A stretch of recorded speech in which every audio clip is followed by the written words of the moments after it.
We- All right. Did that work? Am I live now? Are you fucking live? Who's live? If you're live, like, are you just, Ryan? Is it you? We are now live. We are here. We are live. How did we fucking do that? I don't know. I don't know. Sort of disappointed. It just happens. It's Sort of disappointed in myself. I think I did something again. to your point, every time you log in, there's more and new, and I think I've done that a couple times too, where I had the live stream start, but it was the live web stream, not the live scheduled stream. I'm drinking Coca-Cola. Look at that. You see it? Ooh. Well, hello everybody. If I turn off my back, you can see what the back of my my garage here. Hold on. I'm all about transparency, you know me. Blur my background. Let's unblur it. Oh, there we go. America. Ooh, I like that. Now you're taking that down to Mexico? Well, look, I have garden implements if you need some. Might need some protection here where I live. I got a thing. Okay, just so you know, you holding that with an American flag behind you with the beard and all that, I mean, that's a screenshot. So Ryan, go ahead and tell me about your fucking security. No, I love this. This is a thing. We're gonna bring Evan in when they won't listen. You'll call them up. It'll be a thing. It'll be a rare thing. You'll be struggling with some kind of like they won't cooperate or they're not going with it. And he's gonna come show up. He's got his hook, a flat from Mexico. Plop down. I got this. I'll take care of it. What do you need? I love it. What do I need? What do I need to talk to? Well, And I got a shovel here in case we need to dig a hole for somebody. there's that. And then me Harley is over there.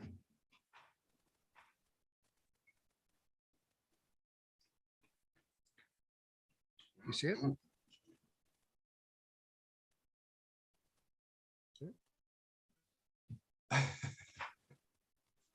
Harley Davidson motorcycles. It's dirty though. I gotta clean it. Lazy though. So Chip wants to know how the office cleaning is going. Ryan, why don't you give us a lowdown on that? Why don't you give us a status update? Yeah, about that. It's not getting worse. It's stable. Things are stable. The thing it's just having some time to do it. I didn't have any time last weekend, but I'll keep chipping away at it. That's the main thing. As long as I make some progress each week. When can we expect it to be complete? We have deadlines and shit to do. We're business, Brian. We're running a business. This is true. When can we expect the office clean to be complete? Yeah.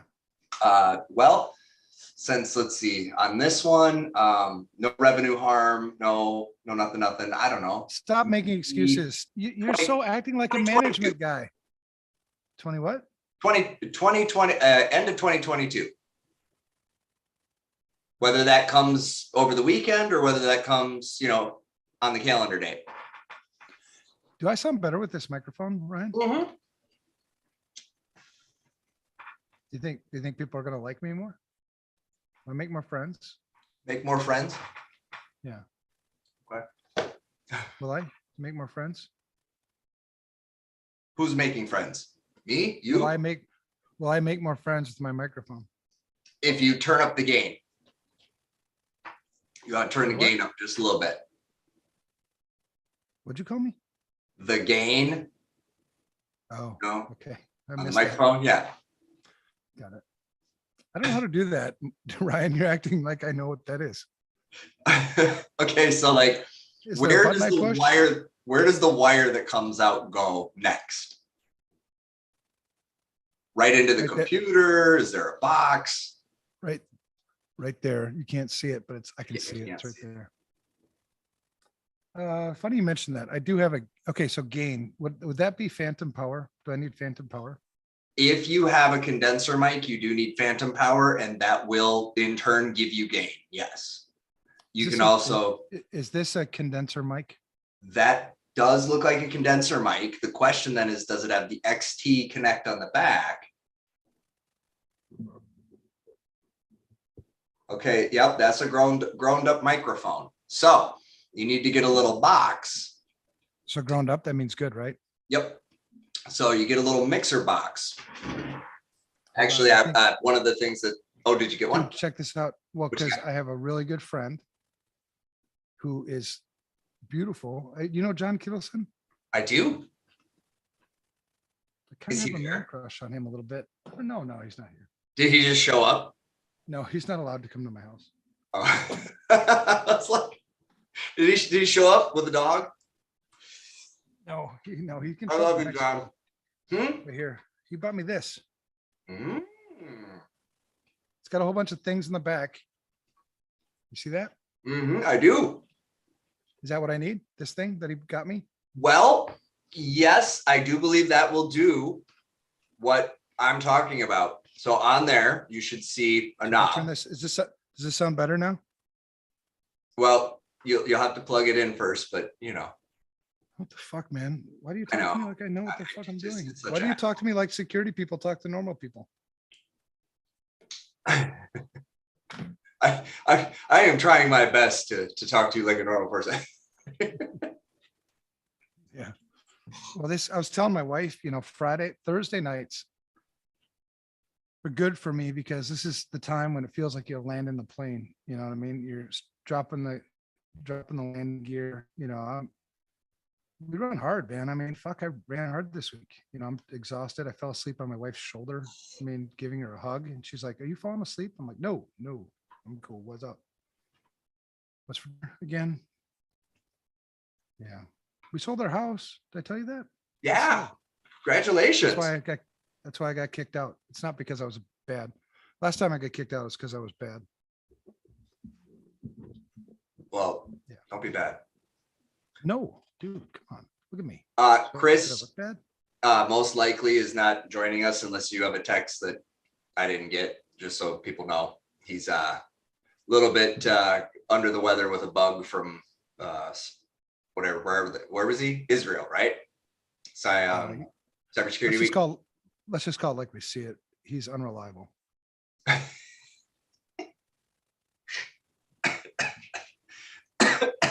That's terrible and untrue. But untrue, come on. I don't tell untruths. That's true. I can't. Incomplete truth, right? It's reliable to what degree about what thing? Because we all suffer from the I took it all on, and you can count on me. But sometimes some shit does not get done as it's going to get done. It gets done when it gets done. So. Sounds like you should be a politician. I'm just learning how to talk to them so that I can get them to do less crazy stuff, or just keep teaching the computer to feed them things that makes them do less crazy stuff. They all need to chill out. So I had some good meetings this week. I had meetings with some powerful people. I'm surprised that they invited me to things, and they like being. I love when you talk to people who actually they value the truth. Like I tell them, I mean, it's not rocket science, right? And it's not, I don't know, shit, dude. It's like, we should all grow up here. I think sometimes, we don't say things that we should be saying. We script the issue. We don't call out bullshit when it's bullshit. I had a good meeting yesterday, had coffee with, Mike Kennedy he's the CEO of Ostra. He and I we see eye to eye, man. He's in this business for the right reasons. He's fucking amazing. And we were talking about, he was out at RSA and he's never been to RSA before, and I was like, so how'd it go? Did you like it? He goes, I fucking hated it. I'm like, that's another reason why I love you, brother. I mean, I get it. I go, what did you hate about it? You know, and he's like, well, it's just dirty, man. Everybody's selling people a whole bunch of shit. It's just it's a money grab, and you know, it's all the stuff we know about it. But then I was talking about, you know, just calling people out. You know what I mean? The older you get, I think the more stable you get in the business stuff, right? Like FR Secure is pretty stable, right? They have a great reputation, unbelievable people, and it's not because of me anymore. That shit's been handed off. They're doing it. They're awesome. So now I'm in this stage of my career where it's like, you know, when you see bullshit, just call it out. And I don't really give a shit if you like me or not. That's not the point. The point is what you're doing is bullshit. What you're saying is bullshit. What you're selling is bullshit. And I'm going to start calling it out by name. I'm going to start calling you out by name. I don't know how that's going to affect Security Studio, but that was one of the things, because I was talking to Mike. It's like, yeah, I can't do that. I want to do that, but I can't. So you can hold on, because you can. We have a resource for this. We do. We have a way that you can do this. I'm going to provide it to you now. I'm gonna start a podcast with Richie. Oh yeah. Yeah. Okay. It's gonna be security bullshit. And then I'm gonna invite people to come and defend themselves. Like, so if I call out, I don't know, I'll just call a random company. Well, Right. Let's say Microsoft. They got plenty of shit we can bullshit about. You know, they got plenty of shit that they're like. I mean, I hear you. I support you. I'll be in Mexico, so you don't have to worry about it. Well, yeah, that's all right. But then, yeah. Well, by that time, we're good, because I got control of the car. So Evan's opinions are his own. They do not reflect nor represent Security Studio in any way, shape, or form. Thanks. Have a nice day. Well, here's the thing, right? There's multiple ways to call bullshit. There's the bullshit when you call out bullshit because you're an asshole. I have no evidence. It's my opinion. Right. You know, I'm calling bullshit because it's my opinion. Maybe it's because I don't like you. Maybe it's because I'm jealous of you. Maybe it's because of whatever. Then there's the bullshit where it's like, no, I got facts. I'll point out this is exactly why what you're saying is fucking bullshit, period. Right. And I'm going to give you the opportunity to come and defend yourself, to come and refute what I'm saying. Okay, that's different. If you are calling a proving of the claim, that's a different animal. That's actually you being a citizen enforcing the law. That's what I'm because saying. The FTC tells us that the fair advertising requires any claim of significant, substantial nature of some kind of guarantee. You have to be able to prove it with fact. Right. And so the way we're going to measure our performance isn't by the number of listeners, isn't by the number of, you know, whatever. It's going to be on the number of cease and desist letters we get. So I double checked with some lawyers. So we're going to get, let's talk about lawyers, because even though Chris isn't here, that's cool. Lawyers. Okay. So I checked with lawyers. Like, if I get a cease and desist letter, can I like publish it? Can I like, you know, publish it and be like, hey, look, got another one and whatever, and make comments about it? Every lawyer said yes. I checked like 6-7 different sources. Mm-hmm. And actually a lot of them said you not only can you should, because it helps to keep their profession. Because believe it or not, man, lawyers, most of them are really good people. They really are. And I think a lot of lawyers don't like what other lawyers are doing. A lot of lawyers don't like the bullshit that they're doing. Did Chip just say you cannot post cease and desist, or something else? Because you can. Well, depends. Chip, I think, is referring to a higher level of cease and desist.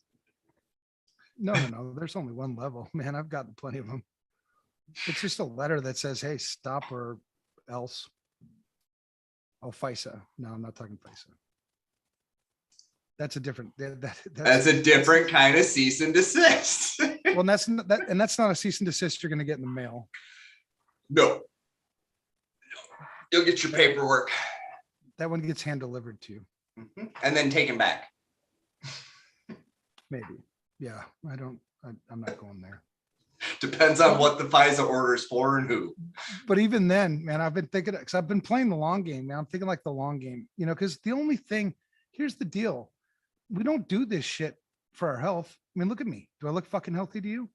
I don't do this because, of stardom and fandom. I don't give two shits if people like me. I do this because I hate seeing people get taken advantage of. I fucking hate it. There's nothing in the world I hate more than that. Nothing. And so when you see this happen over and over and over again, when you see people going to, RSA and buying a whole bunch of bullshit and just acting the fool, it's like, come on, man, we got to stop this bullshit. It's getting worse. If you think the problem is getting better, because what? Because we've got less reports of business email compromise, let's say, because that's true. I've been doing a lot of statisticky things like Less reports, though. Let's be key of what our unit of measure is. We didn't say there was less malicious email.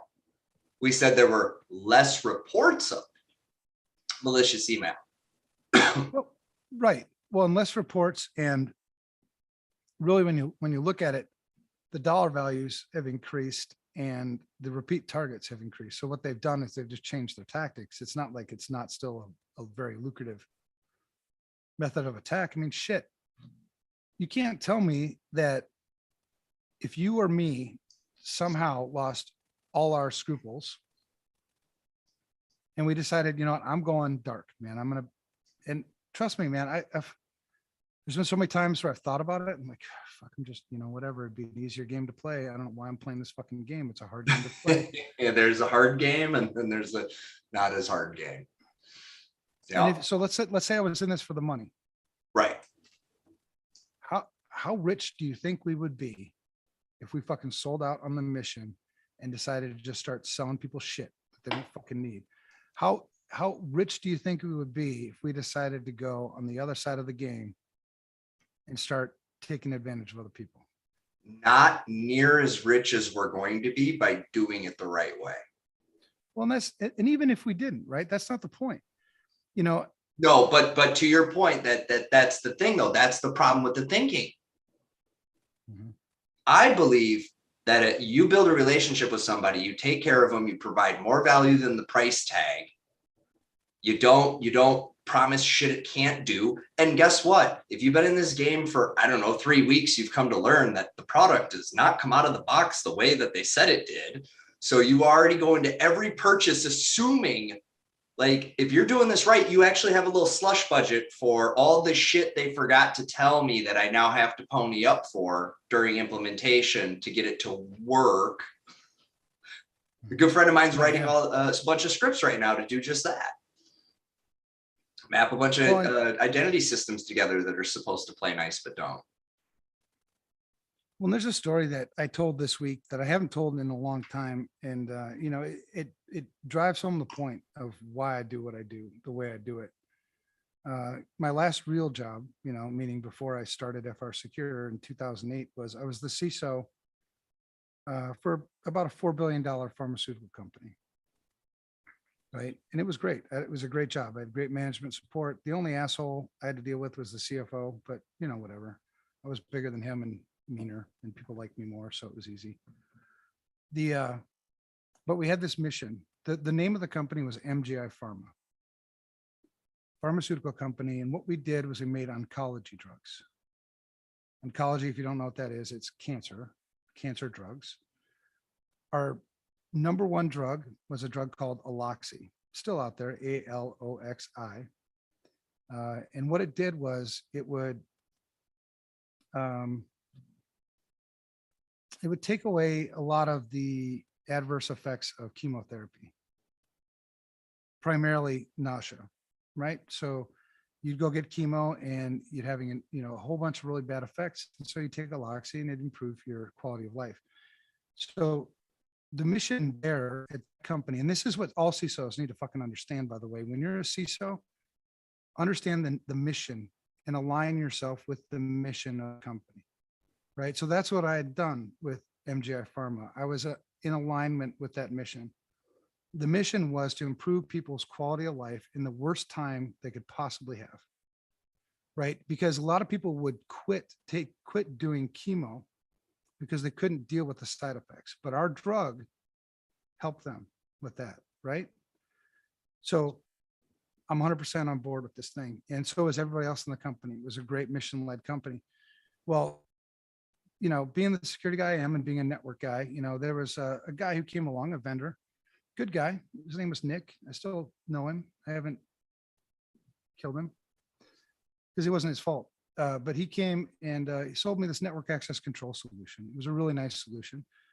I paid about $300,000 for it. And I was sold by the blinky lights, honestly. So I bought this thing. I racked it, started to configure it, realized, oh shit, I'm going to need 1 or 2 FTEs to run this thing. And I can't afford it. I can't use it. I can't use this thing. And so the way I felt was I stole, and I know people will justify, no, you didn't steal it. I'm like, this is the way I felt. I stole $300,000 from our company's mission to improve people's quality of life because I made a shitty choice. Right. And so that's $300,000 that couldn't go to giving away our drugs for free. That's $300,000 we couldn't give, lower our price, improve the quality of distribution, whatever. And so I felt that, and I've always felt that. That was the one time when it like hit me like a fucking ton of bricks. And so from that day forward, I'm like, I'm never going to repeat that same fucking mistake. And every time I see somebody else make that mistake, it's going to drive me crazy. So that's a story, and I wish more people felt that. I wish more people felt like the personal effects of some of the decisions we make as information security people. When I say information security isn't about information or security as much as it's about people, that's what I'm fucking talking about. You make good choices, great. You make bad choices, somebody pays the price for that. Yep. And it's probably not you, right? I didn't lose my job. Nobody even knew. I mean, I got fucking more stock options. I actually made more money, but I don't want the fucking money. I want to help people. So that's always broken my heart, and I've always carried that forward. So anyway, that's just a story. I don't know if did I ever tell you that story? Oh yeah. No, because that's the other part of the journey you're at too. I've noticed the older we get, the more we've got a few core stories where we're like this one. So yeah, I have. But I like it. It's a good story. It's part of your origin, man, as far as like where the mission, because as you told me the tale of how you went from where you were to where you and I met, right? Like the lead up to that moment. It was that story was the because that was your catalyzing. I've made this mental change to I don't want to do that again. You then went on to deal with or maybe concurrently, I don't know, but you were dealing with the answering of what the hell, are we secure or are we not secure, when you started figuring out. That was the CFO. That was the asshole I was telling you about. Right. Okay. So then I don't know what was, no, it was the Japan, right? They moved, if I remember right, because we were at RSA, and I'll tell you why I remember this, because we were at RSA and I was watching you and all the other introverts. Was I high? I'm declined to answer that question. I plead the fifth. All right. Well, here, you know me, man. I'm full transparency. So we go to California, right? It's the first trip that Ryan and I have ever been on together. And Ryan's got a little more experience than me on some of these, things. And we go out to California, and I'm like, oh, gummies, what the fuck are those? I kind of sounds fun. I want to try those. So they're legal. Okay, well, if it's legal, shit, it's just like, whatever, going to the bar, right? So we go to this, we decide to go to a dispensary, me and Ryan, and I buy gummies. And I don't know the difference between, what is it, sativa and some other shit? What is the other one? Sativa, indica. Okay, that. And so we bought one, I bought a bag or whatever you call it. And then we go back to the house that we rented as the team. And I'm like, oh, I'm going to try one. So I took one, and you're like, oh, you might want to chill out a little bit on that, man. Those are like, what were they, like 10 milligrams or something like that? Yeah. So you're like, you've never done this before. You might want to chill. I'm like, whatever, man. Look at me. I'm tough. So I took one, full one. And I didn't realize that it like takes time for this shit to happen, So it was like I don't know, it seemed like an hour maybe into this. And we had driven from our house Mhm. that we were renting to RSA. And I'm like, I'm not feeling nothing, brother. You know, so I popped another one. I don't know if you knew I popped that second one. I tried. No, I tried to stop you. I was like, hey, what? Whoa, are you having another one? And you're like, yeah, whatever. I'm like, I wouldn't do that. And you're like, whatever. This is the story of my life, man. I don't know how to do anything like half Right? assed, You're right? not telling me no. I'm like, I'm trying to. So I took that second one, and this was the like the pre-conference, right? Where all the vendors, you know, get to Yes. know each other and shit and whatever. And so, you know, we were giving away like 1,000 of my books. So we had a big fucking stack of my books and shit, right? Mhm. So, and it's, you know, it's kind of, as we're walking to our booth, it's kind of starting to hit me. I'm like, I'm feeling kind of, I never really felt like this before. I'm feeling kind of funky. Like, I don't know. I feel like I should go, but I kind of feel like I want to stay here, and I'm kind of happy, but I'm kind of uncomfortably happy. And like, I don't know, are you fucking looking at me right now? I mean, I'm a little paranoid. It was so weird. And then we get to the booth, and everybody that came up to the booth wanted me to talk to them about the book. So like, hey, tell me about the book. And I'm like, at first I was like, I got it. You know, I was kind of I was telling them about the book. And then after a while, I couldn't fucking tell them about the book. I was like, so it came to that. I don't know if you were there, but the one guy asked me like, so tell me about your book. I'm like, dude, I'm so fucking high right now. You're going to have to come back tomorrow. Cause I don't remember. I don't was, know what- and I forget where I was, but I had come back, and I saw you at a distance, and I was like, oh shit, he's high as fuck. Like I can see it on him. Oh my God. And I immediately Yeah, went well, into panic, like, never done it before. dude, I know. And I'm like, oh shit, I got them all high. Like, oh man, this isn't good. Like, I'm freaking out because I went to the dispensary with you. I'm like, oh, I should have said no, this is bad, this is bad. Yeah. Well, and you'd only been working for us for like a little while, right? I know. Like a And so couple, what, didn't, maybe a month? yeah. So you didn't really know like my management style or anything. So, you know, it's like, okay, I just started this company, right? They take this shit really seriously. They're like, they don't cut corners. They don't, Right. you know, the shit's got to be done right. And now I just got the fucking CEO like high out of his fucking mind. Yeah, that's a What's going on? Oh man. And then yeah. Well, and so I've never been a guy who can do that kind of stuff. You know what I mean? Because there was another time we were down in Puerto Vallarta, and my wife had bought, I don't know what the fuck they were. You know, I mean, I like I said, I'm not into that stuff really. So it was me, my wife, and another couple. Right? We had rented a really nice suite down in, you know, in some resort in Puerto Vallarta, and the lady on the other couple, she wanted to do gummies or whatever, you know. And I'm like, I'm not, you know, because remembering the last episode, man, no, not my game, man. I don't play that, you know, I can't. And so she's like, well, yeah, come on, you know, whatever. And then Marlis, my wife, the one who's supposed to be like the best influence in my life, like, you're supposed to love me, lady. She's like, here, take one. And I'm like, no, I'm good. I'm right. No, seriously, baby, you need, you know, no, it's not my game. And she kept doing it. And finally, like, fine, I'll fucking take it. Maybe that was just a shitty experience last time. Maybe this will be great. So I took one. No, it wasn't fucking great. It was shitty. And then I find out later, I'm like, what was that you gave me? Well, some 20 milligrams, something rather, something. I'm like, fucking A. So yeah, now she knows better too. I don't know. Give me that shit. Do you I remember don't the have phone good call? self-control. Do you remember the phone call that you made? So it's the next morning, right? We get back the whole night because okay, we leave RSA. Evan is blitzkrieg. Angry intern. I don't need any fucking edibles, man. No, yeah, no edibles, please. Not So my anyways, thing. he's blitzkrieged. I mean, like borderline zombified. We go out to the What does that dinner.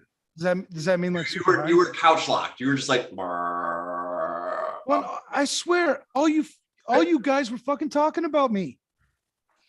because you were sitting there visibly just fucking because okay, imagine knowing you because no one had ever seen you like that before, myself included. I'd So we never know been Evan. like that. Well, we didn't have Evan. We had like, I'm so fucking high right now. Just like you were just hanging on, but like not in like a, just there. You were just like, I'm so high. And then, so yeah, we kept looking at you and they kept, the whole night, they're like, why you let Evan have all them gummies? I didn't let him do shit. You go tell him he can't have them. I tried, it didn't work. So then we end up leaving the bowling place. And the whole time we were bowling, you stayed at the. I just got a text from Justin Goldberg. You must be watching. He just texted me, said he'll never forget that day at Right? RSA. Yeah, he just sent me a text right now. So Justin, That shout was out to you, so- brother. I miss you, man. I Oh, want to hang yeah, out. I got it from too. Hey man. It's just yeah. So, but anyways, the I'm not next doing that morning, anymore. Fuck. I'm like, so then Evan, I'm like, hey man, how are you? And he's like, that was some shit, So we end up going to get food for everybody. We're in the van. He decides to call Marlis and tell her the story of last night. Now, I've not met the wife. I don't know anything. Like, I'm new on the job. I'm panicking. And so she says to me, because she's on the speaker thing, she goes, did you video it? And I said, no, ma'am, I would not. No, absolutely not. And she goes, too bad. Next time, make sure you do it. She's supposed to be a good influence, man. Come on, lady. That's when I knew I liked you peoples. Well, you got to live life, man. I mean, come on, right? It's, yeah, not doing it again. No, you shouldn't have them. That's not a thing for you. You and substances aren't really good friends. Nicotine, caffeine, kind of your jam. It's not the greatest lane, but it's a better lane. Well, people don't understand, first of all, you can't judge a book by its cover, right? So you might look at somebody and say, oh, whatever, because I've run into that too. Just sidetrack here. I drive a Harley. I ride a Harley. I drive a big ass pickup truck. I got this big beard. I'm white. I got tattoos all over the place. I carry a gun. Must be a fucking redneck, right? I'm not, I don't mind rednecks. They're fine, but I don't mind anybody else usually either. But along those same lines, yeah, no, I'm an ADD guy. An ADD guy like me is not a guy, and I take ADD even to an extreme, right? I mean, I know you're ADD too, but I think I go above and beyond. And you give me substances, it just fucking exacerbates it. And I don't know what it's going to, I don't know what it's going to turn out to. I have no idea. A lot of it will be dependent on mood. A lot of it will be dependent upon my energy level at the time. A lot of it will be dependent on the atmosphere around me. Because there have been times when I've used, alcohol. Alcohol was a thing for me for a long time where I was fine. I was in a right position. I was in the right time, right frame of mind. Everything was cool.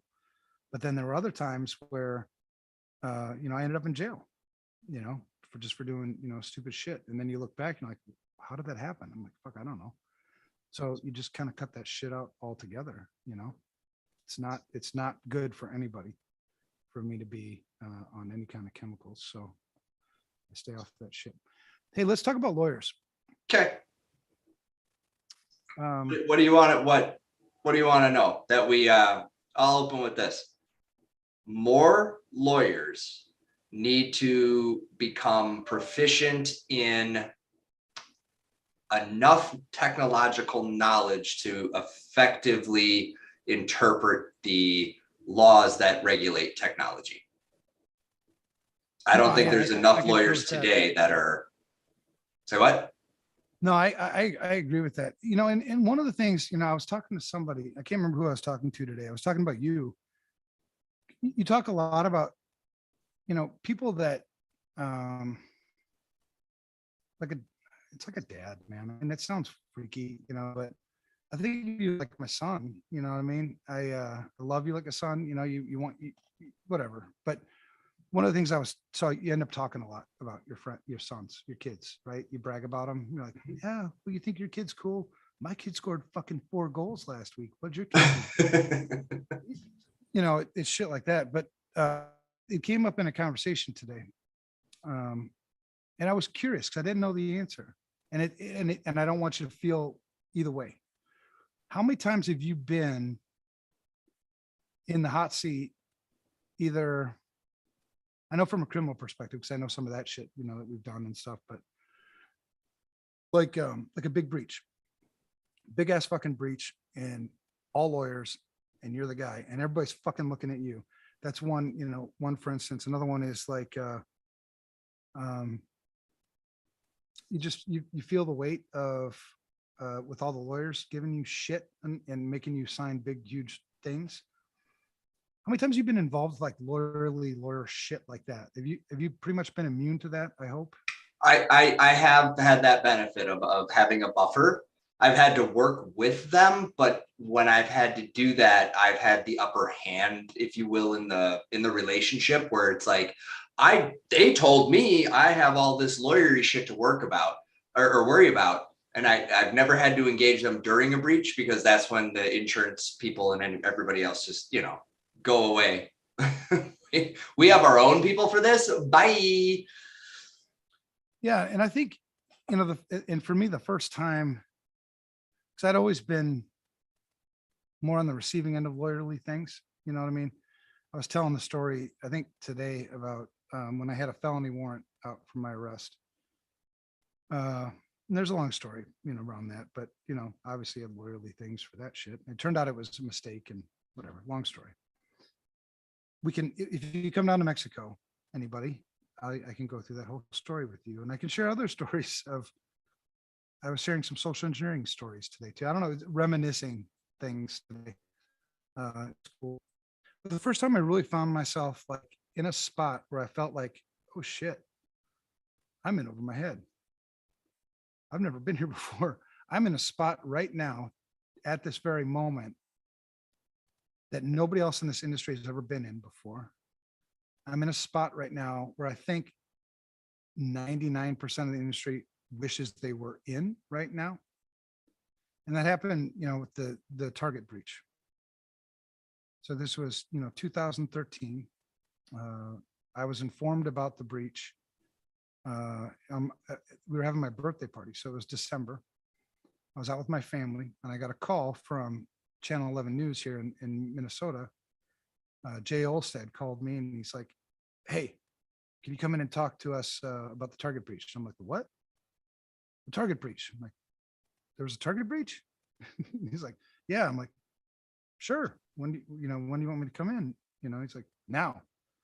So I'm Googling it, like Target breach. What the fuck happened, right? Oh shit, really? Okay, whatever. So then I get into the studio, Channel 11 News, NBC News here in Minnesota. And thankfully it wasn't live, right? It was recorded. I've done plenty of live news things, and it's like, fuck, I hate those. Because things are moving around and you got to get your words right and shit and whatever. So anyway, I end up there and we have a discussion, right? And so I'm giving him kind of the common sense things that I know. I don't know the details or nothing. Well, that story ended up on the cover of USA Today, online and, in print. And it was like, wow, this is weird. And then long story short, one of the many lawsuits from this breach was what's called the derivative action. Target, the shareholders of Target filed suit against the board of directors. It's essentially Target suing Target. When that happens, the court appoints a special litigation committee. It's an independent group that investigates an independent group that's qualified, right, to investigate all of the allegations and then make a recommendation back to the court on whether there's any merit to the case, right? I didn't know any of that shit at the time. And then I got a call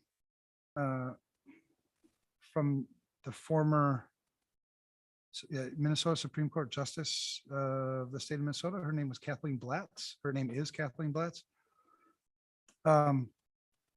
Asking if I'd come interview for this thing. I'm like, all right, I don't know what it is, but okay. So I get there, and the dean for the University of Minnesota College of Law, whatever guy, John something or other.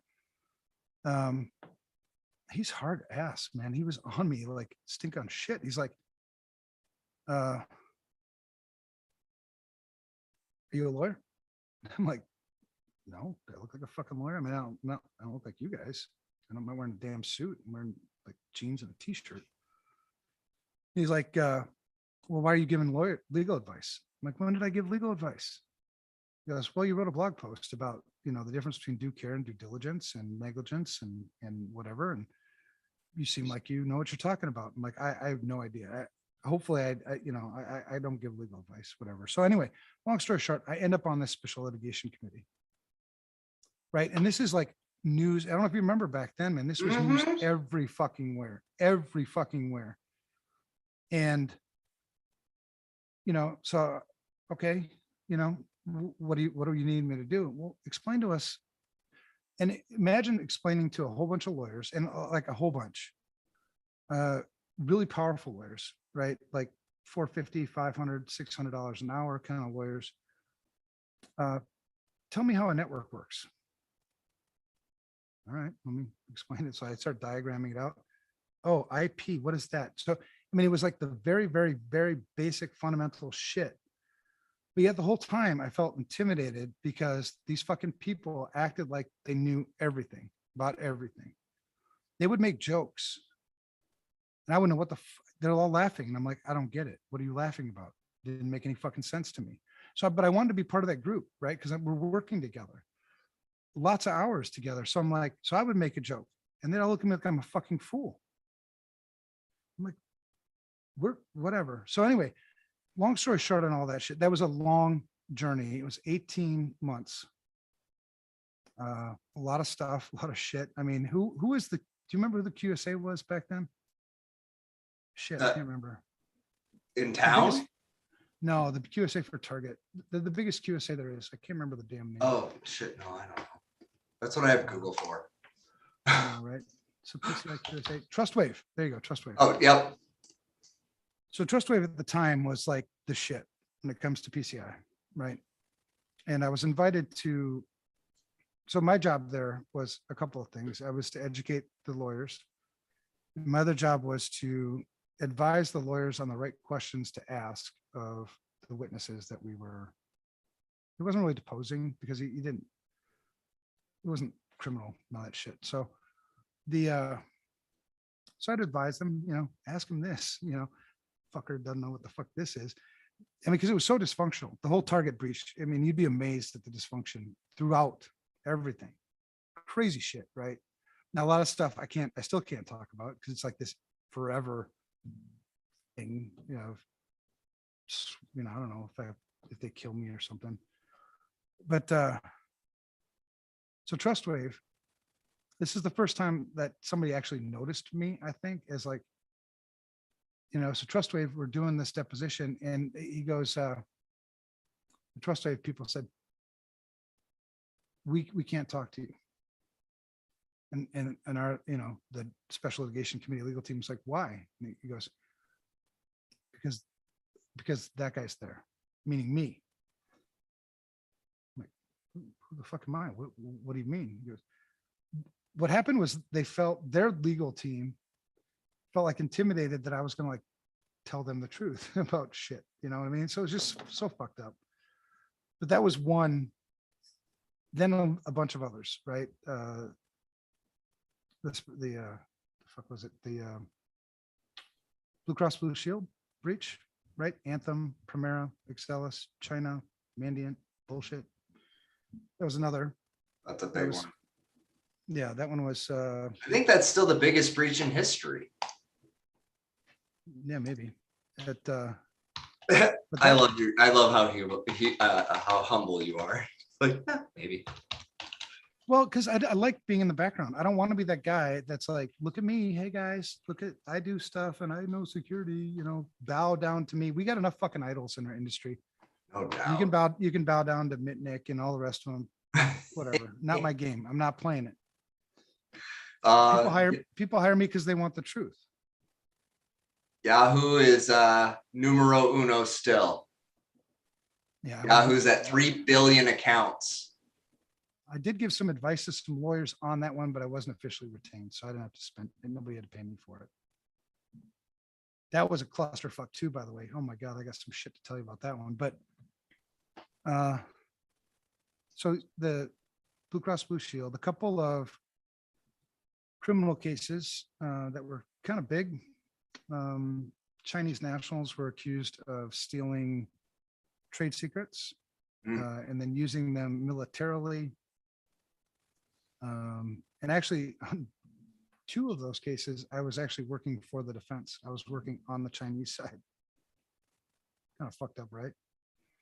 But the point, and the way I justified it was, the truth is, in criminal cases involving trade secrets, if you didn't protect it like it was a trade secret, it's not a fucking trade secret. That's the out for the defense.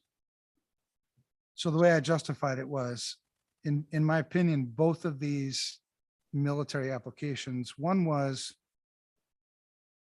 ultra high density flotation. I don't know what the fuck, some kind of sciencey thing. Quantum. No, fuck no. I wouldn't have taken that one. And the other one was a metallurgy thing. But anyway, they retained me because they know, I mean, I'm going to tell the truth. So it turned out that neither one of these companies actually protected the trade secret like it was a trade secret. And so the lesson here is federal government. I mean, neither one of these were like nuclear trade secret shitty things. They were things that I think we can take a chance for you to learn a lesson. And that's what I had reached out to both of, because in both cases, FBI was highly involved, and I reached out to the prosecuting attorney on both cases and explained, because I'm a patriot, I love America, I would never do anything purposely to hurt America, but sometimes America's got to take its medicine. Right. And so that was that. But since then, so lawyers, right? Lawyers all the fuck over the place, plenty of DM experience lawyers. So my frustration about all of this comes from, and you hit, one nail on the head. There's many nails that we can beat the shit out of here. One nail is our laws are shit. We've got shitty laws around information security in this country. And in many cases across the world, because our laws are supposed to establish the boundaries of what's legal and what's not legal, and then hold people accountable for the things that are illegal. We don't hold people accountable for the things that are legal. Ever, really. I mean, we just had, who was the AWS person? The AWS, I think I talked about it last week. Oh, the Capital One. Yeah. Faces a maximum of 20 years in prison. How much time do you think they're actually going to get? Nonviolent crime. I don't know, probably do 5 actual years.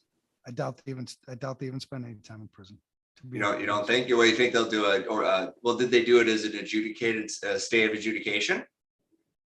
Yeah, I think they'll do a If they do a 20, if they do a 20 bid and then stay of adjudication on the condition that there's not a same or similar reoffense. Right. Well, and the thing is, me, man, accountability. And and I'm trying to social engineer people now, like states, let's not call it accountability then. Let's call it enablement. Let's call it empowerment. I'm going to empower you to make risk decisions. What's the word you would like to hear that makes this go forward? Well, because because if I empower you to make the decision, does that not infer some accountability on your part for the decision? Absolutely. So that's the game we're playing now. But so I got frustrated a few weeks back. This kind of came to a head for me. Every once in a while it comes to a head. I'm tired of boards of directors, CEOs. I've been in one of the special litigation cases. I only know of a handful of special litigation cases that have actually been in, that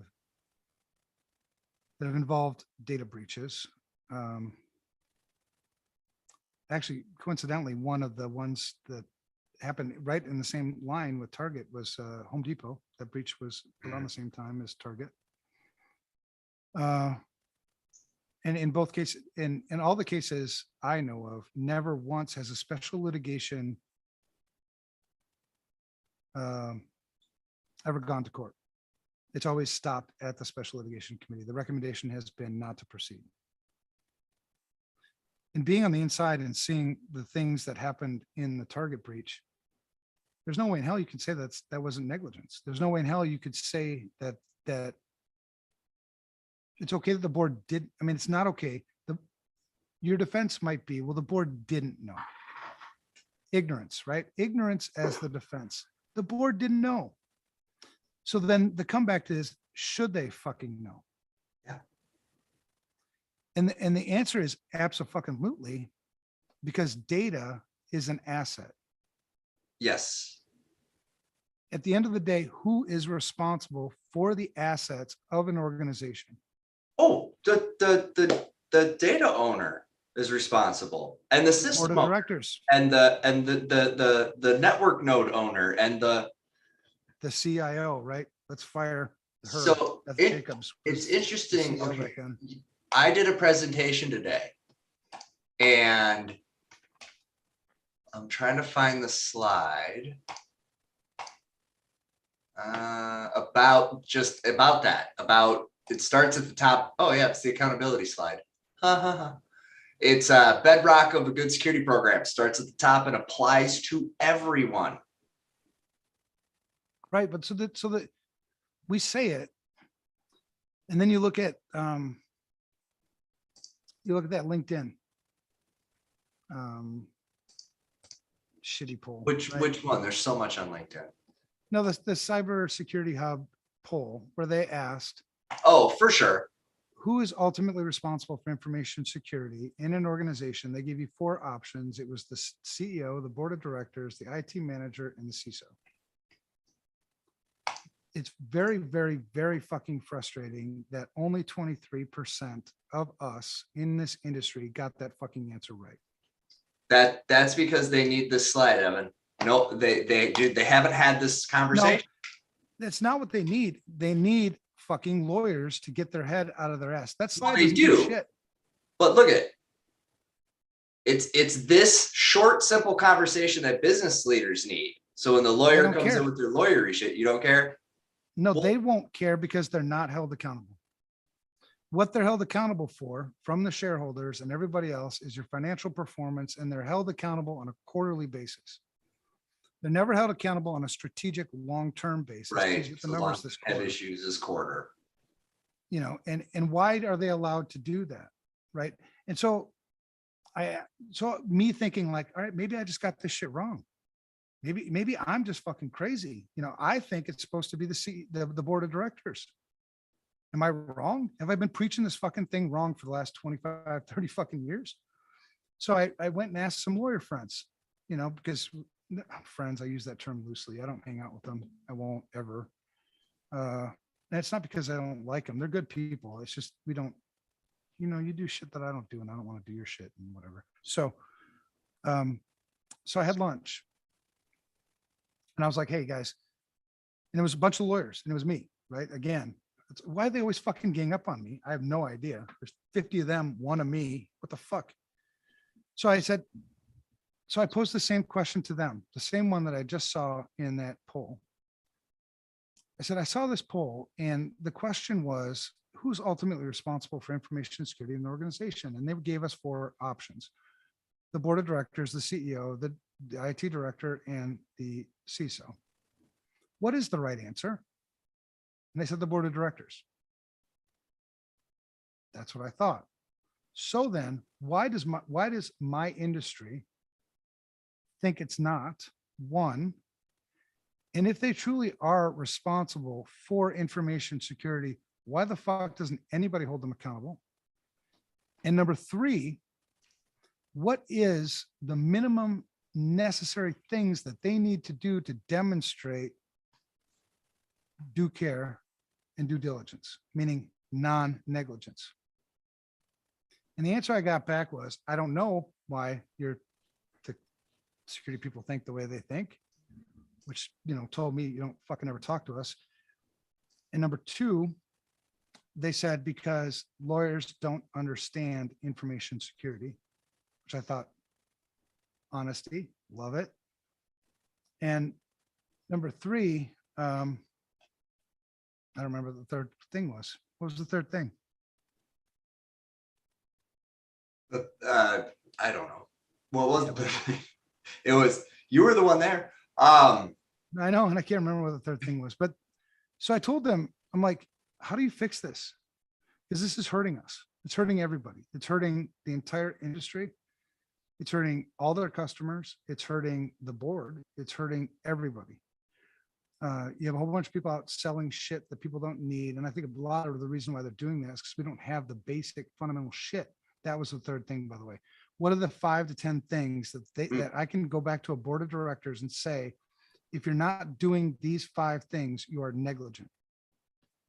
We can debate all day long how well you did those 5 things, but just give me the 5 fucking things. They don't exist. There are no 5 things. Because if there were, why don't you think asset inventory would be on there? It is. Because if I was a lawyer, go on there, I should go fucking get. Is that what it is? You're gonna go to Mexico and get your JD? I should. Harvard Online, go to Harvard Law Online and get your JD. I like it.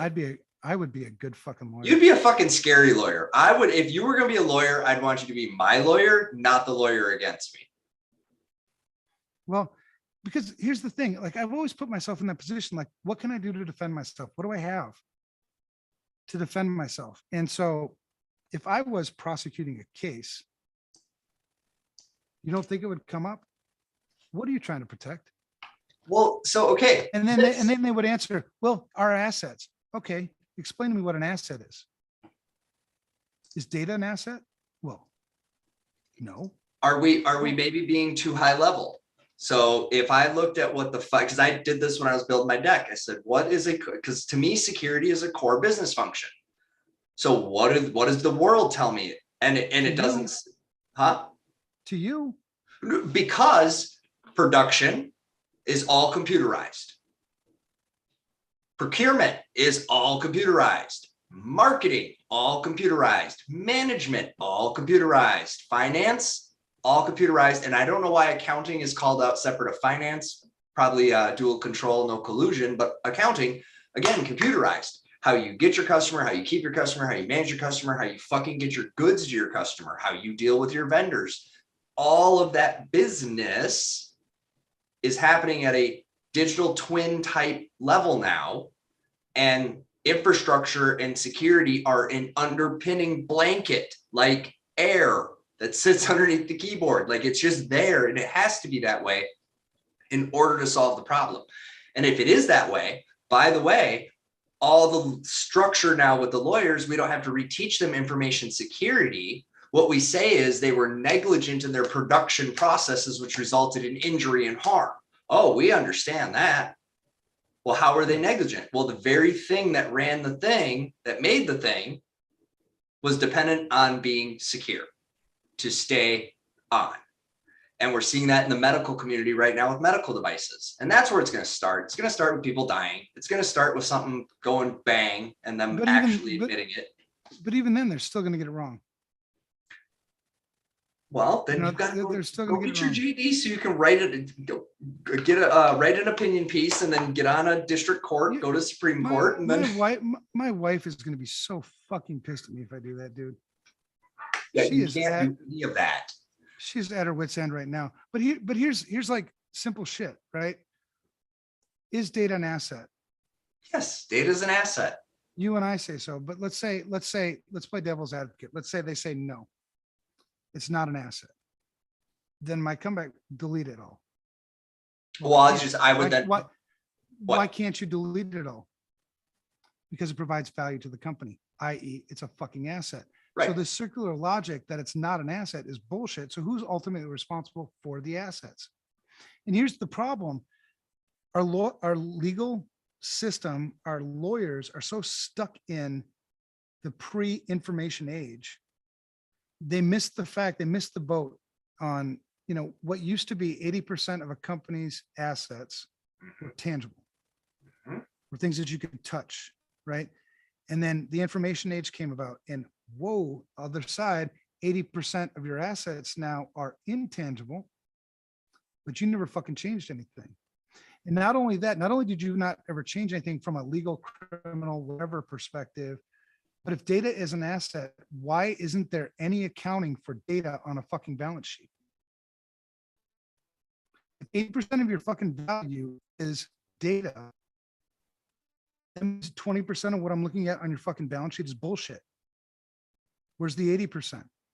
Where's the value? Where's the assets? And why haven't you done that? Well, because they haven't done that because they have never been accountable for it. Right. And you can make excuses all day long, right? Let's make excuses. It's a lot of work. It's whatever work. Fuck. Don't you get paid? Yes. Don't I get paid for this? But am I not a fucking professional? Okay, hold on. So as one who is actively working on several initiatives around the security and provenance and enforcement mechanisms needed to support and promote privacy, right? Because there's this interesting intersection when we start talking about data as an asset, which, by the way, some people are. There are organizations, and I'm working with a few of them, where data is an asset, and it's an asset that has several value properties, right? So if we think of the data as the asset and then the attributes of value on that asset, we have its privacy value, which could have legal and financial ramifications, depending on what that particular class of data, right? Because you can have different levels of privacy, depending on what it is, and different levels of damages, right? And there's not a good lattice for that, by the way, which is what the lawyers are looking for. Show me case law, show me the crosswalk. So you've got, I'm not making excuses for them. I'm trying to help us figure out how to teach them. Fuck you and your case law. Who makes case law? You fucking lawyers. You do when you fucking sue somebody. When you decide to sue, that's how case law gets made. Don't use that as a fucking excuse. Well, there's no case law. Well, then get your. Well, then let's sue somebody. You know what? Let's do that. But you can't. You won't win. You won't win. But if you do win, you create case law because you create precedent. You won't win. Says who? I've been told my whole life I can't do a lot of things that I'm currently doing. I'm saying right now, the way the game is set up, you have to change the game. So who says who? The ABA is who says who. The Bar Association. They're at the state level if it's state law, and federal level if it's federal law, right? They work together, man. It's well, hey, but you know what? We're getting an invite to the club. So now it's all about that private sector because Microsoft says if we just buy all their shit, we'll be fine. Well, okay, so you just open up a whole nother Pandora's box. And they got better lawyers than we do because we could throw the whole AG at them and they'll drain us dry. But that's a whole nother Pandora's box. In what other industry can you cause somebody damage, somebody harm with your product and not be held liable for it? So, okay, so Chip and I have had this conversation. And I was, is there another industry? There are, so check it out. In the OT world, we have a clearly defined safety standard for things that interact with high pressure, high voltage, whatever, right? There's a very specific set of guidelines. And what we were discussing was how would one apply cybersecurity in that context. And when I looked at it, I, not being a lawyer, felt that I had a very compelling argument that you were creating an unsafe condition, which your existing stuff says ain't something can happen, that you cannot have unsafe conditions. That can't be true for this thing. And because it's got an IP address on it and you can't maintain it, that's an unsafe condition waiting to happen. That's called hazard identification. And we followed your existing process to get there. Sometimes I think we need to get a lot more creative about going, fine, you won't listen to what I'm saying. Now I got to go learn how you do what you do so I can feed it back to you in the correct order. So you go, oh, that's what you're trying to tell me? Yeah, that's what I'm trying to tell you. Oh, we better fix that. How many times, you know what I mean? Like, yeah, I think it's a multi-pronged attack, right? That your points are absolutely valid, I think. But another one is for us as an industry to grow a pair, to push back and say, you're fucking doing it wrong. You know what I mean? There's no laws. Why does this country not have a national privacy law? Why do I have 47, 48 different laws to comply with? Why is there no data protection laws other than like 4 fucking states maybe? Right. And we're using, a law that was written in 1986, amended a number of times, still as the primary criminal prosecution law in this country.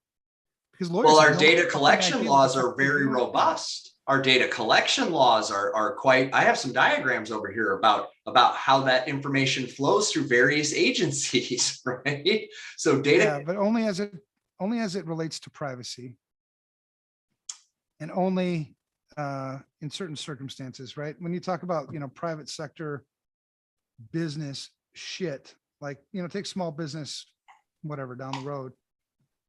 They've got customers all throughout the country, probably, maybe, right? They do something online, whatever. They may have 47, 48 different privacy laws that they need to comply with, and they don't have any federal law that they need to comply with in certain circumstances, depending on what they do, right? If you're a medical device provider, fine, you've got shit there, but just in general. And then it's one thing to have the fucking law. It's another thing to actually fucking prosecute. Right. So HIPAA, let's take HIPAA, for instance. okay. Let's get all fucked up. 1986, right? President Clinton signed that into law. 2003, the security rule was finalized. 2009, high tech, sort of, you had to incent people. I mean, this is the fucking law, by the way, which means if you break the law, there are consequences. If you comply with the law, there aren't any consequences. But that wasn't good enough. Hospitals, healthcare still wasn't fucking complying. So then we come up with, well, let's incent them to, right? So let's come up with, let's give them a whole bunch of money for their EHR and EMR solutions. And we'll give them 15 controls that they need to comply with in order to qualify for this money that we're going to give them. And the last number 15 on that list of controls is going to be, you must do a cybersecurity or an information security risk assessment. Well, so here we are 15 years later, 96, 2011 was when people actually started fucking doing shit and taking advantage of the money. 15 years later, the law was written. Nobody fucking gave 2 shits about it. And then you had to pay people to comply with it. Where the fuck are the lawyers, man? Enforce the fucking law. And now you've got the OCR, right? The Office for Civil Rights. They are the enforcement arm for HIPAA, right? Department of Health and Human Services, OCR. Their backlog. So working on that one breach I was telling you about, the Blue Cross Blue Shield breach, that happened in 2015. They finally got their corrective action plan, your CAP from OCR. Thank you for your investigation. They got that in 2021. 6 fucking years. Well, you'll like this because this is, and I'll put it in the YouTube chat as well.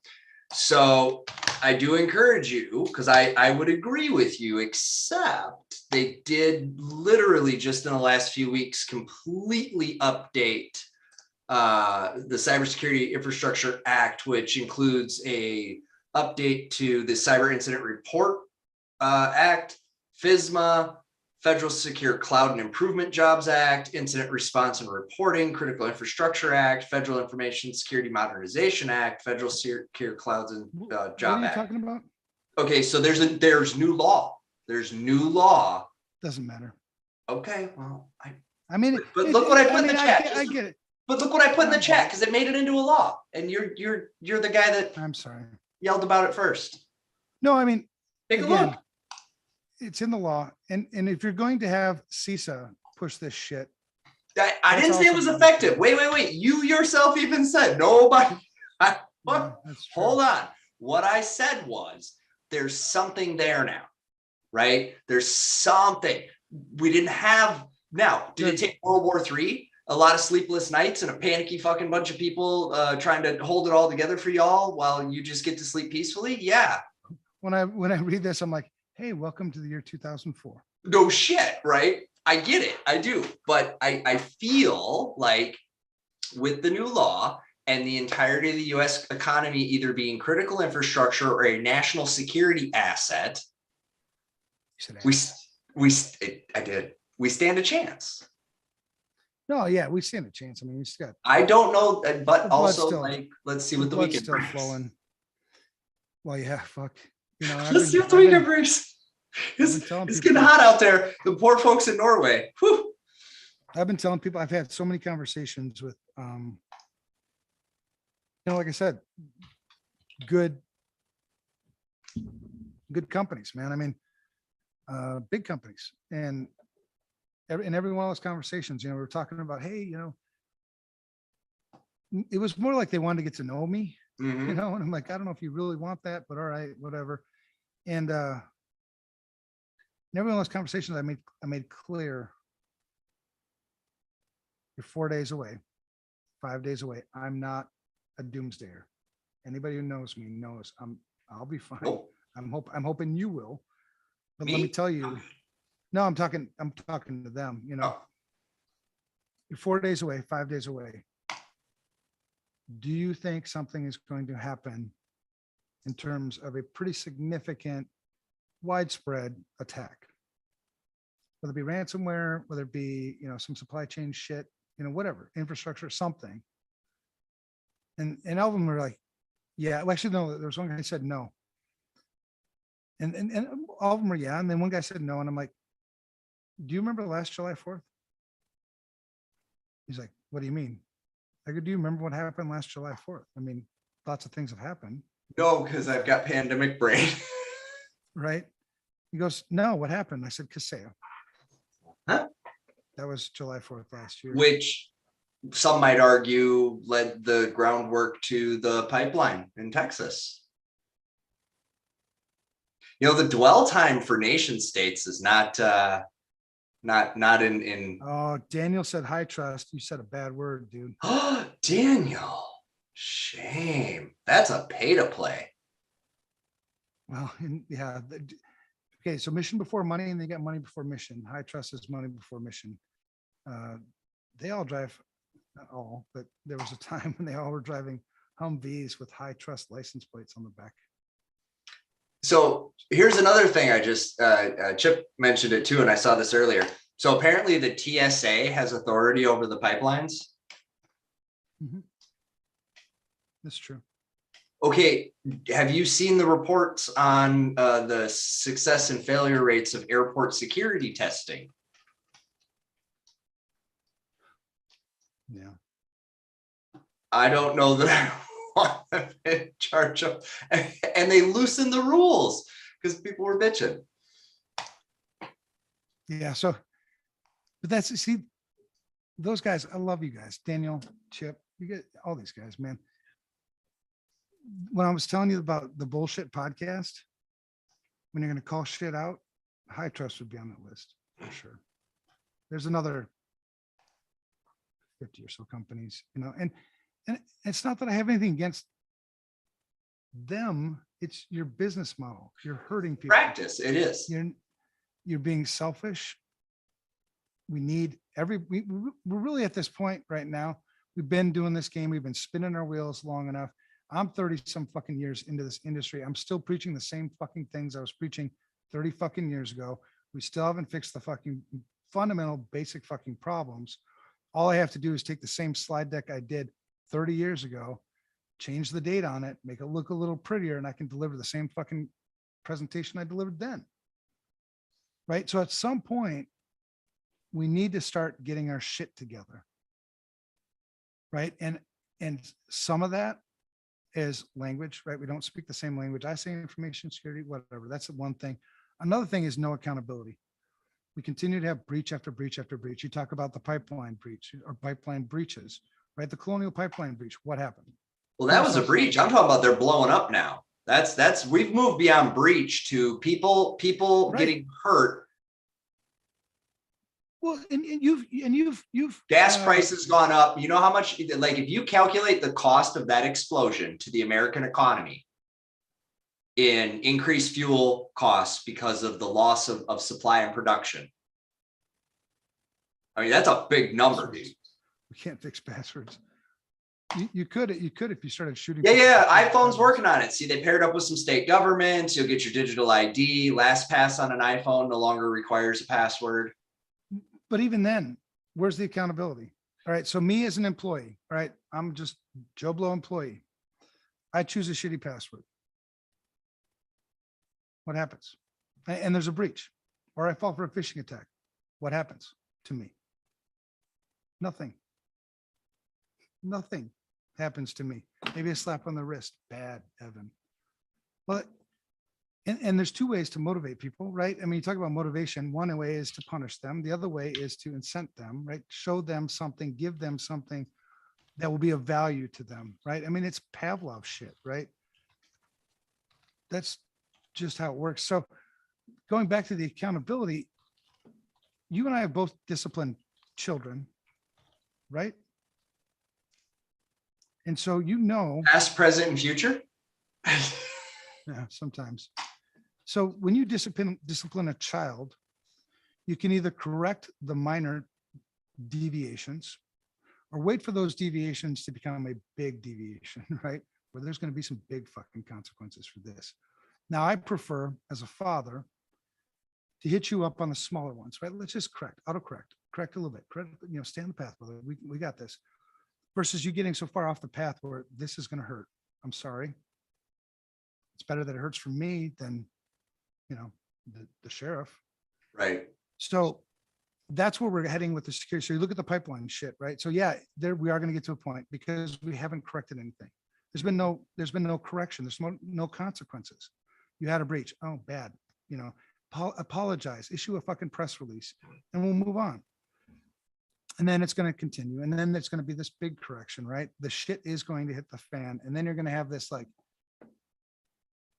wow, we're probably going to have to string you up now. Well, so FTC is starting to go. And then I don't know if Is FTC doing something? Oh yeah, the FTC is starting to go after. So they have kind of appointed themselves. I put a link in the, did I put that in the chat? No, I'll put it in the chat. So basically I'm gonna get another something to drink real quick. I'm still talking. I'm switching the microphone to my headphones. They have issued guidance around antitrust activities and exchanging and cybersecurity practices. Let me see here. Are they going to hold people accountable for false advertising?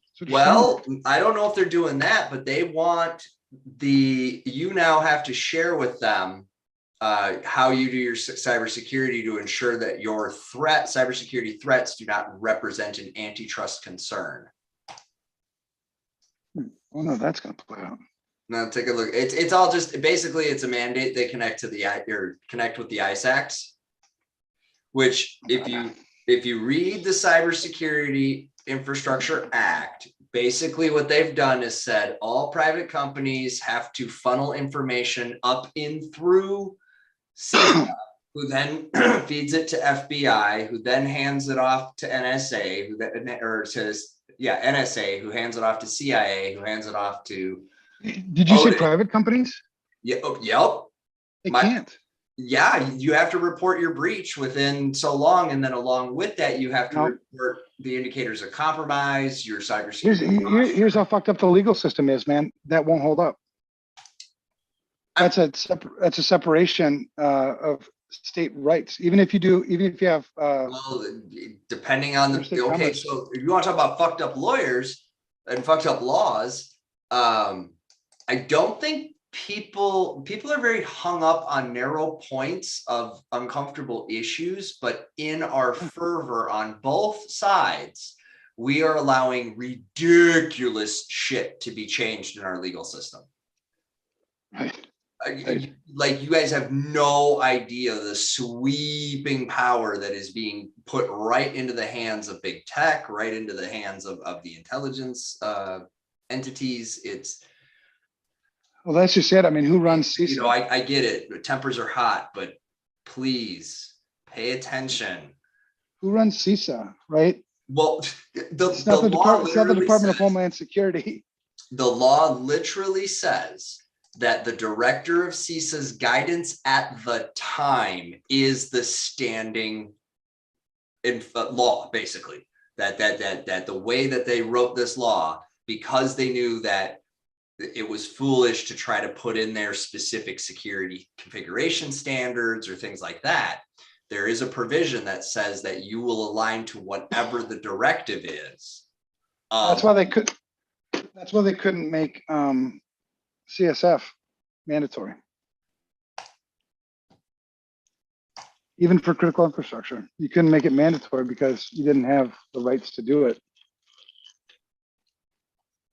Well, we'll see, because they do now, and they're releasing a new version. CSF 2.0 draft should be available for review I don't know, next few days to a week or whatever, I think. FCC, by the way, is getting involved. So they're ordering, or asking rather at this point, Google and Apple to get rid of TikTok. Because of data collection. So, you know, if you're a creative consultant, VCSO, it's always good when you have something very relatable that affects them at home or their family in some way, shape, or form. And TikTok is everywhere. And if you've got kids, guaranteed they've got it. You know, another thing that's going on with the FCC right now. Sorry, go ahead. Another thing that's going on with the FCC right now is this has been going on for a little while. Starlink and Dish are fighting over the 12 gigahertz band for satellite communications. Yeah. Dish and Starlink are fighting over it. Well, Starlink is claiming that if Dish wins, it will disrupt Starlink service. So I'm like, well, what the fuck? I just got Starlink. Come on, chill. Well, don't worry, because there's news story out there about how you just need to bump a Starlink just slightly off course to cause catastrophic orbital failure of most of the stuff up there. No, I doubt it, because they have fail-safes built in. You would think. No, they have just. I'm pretty sure, because I was looking at the actually the debug information just for my own. Yeah, they have some pretty. Just on my system, they have some pretty. I can only imagine what they have for the satellites themselves. They have a lot of options to do a lot of shit to my shit. Yes, but you are running on new tech. Most of the satellites up in orbit are not. Did you say nude tech? No, that's what the computer is. That's how it. I mean, we do know the origin story of why the internet became commercially viable. Yeah. Yeah, we do. Thank you. Thank you, lawyers. I'm telling you, man. I think all this stuff, because people don't realize how much lawyers actually control all of this shit, whether it's intentional or not. If there were actual laws in place to hold those, I get your laws. The laws that you mentioned are all fairly legitimate, I think, but it's rehashing the same shit that didn't work before. HIPAA's been a law forever. TLBA's been a law forever. Okay. But until you hold the people at the top accountable for their decisions or their ignorance, nothing really changes. Yeah, but That's not what we do right now. Or have you? Well, you stopped keeping up with the news because all you saw every day was, that's not a thing. But that's what I'm saying. So you can either roll over and say, okay, it's not a thing, or you can call it out and say, it's got to change. Well, it will. Just we'll get through this weekend. We'll see what happens. And then come this winter, it'll the pain's coming, man. That's the thing.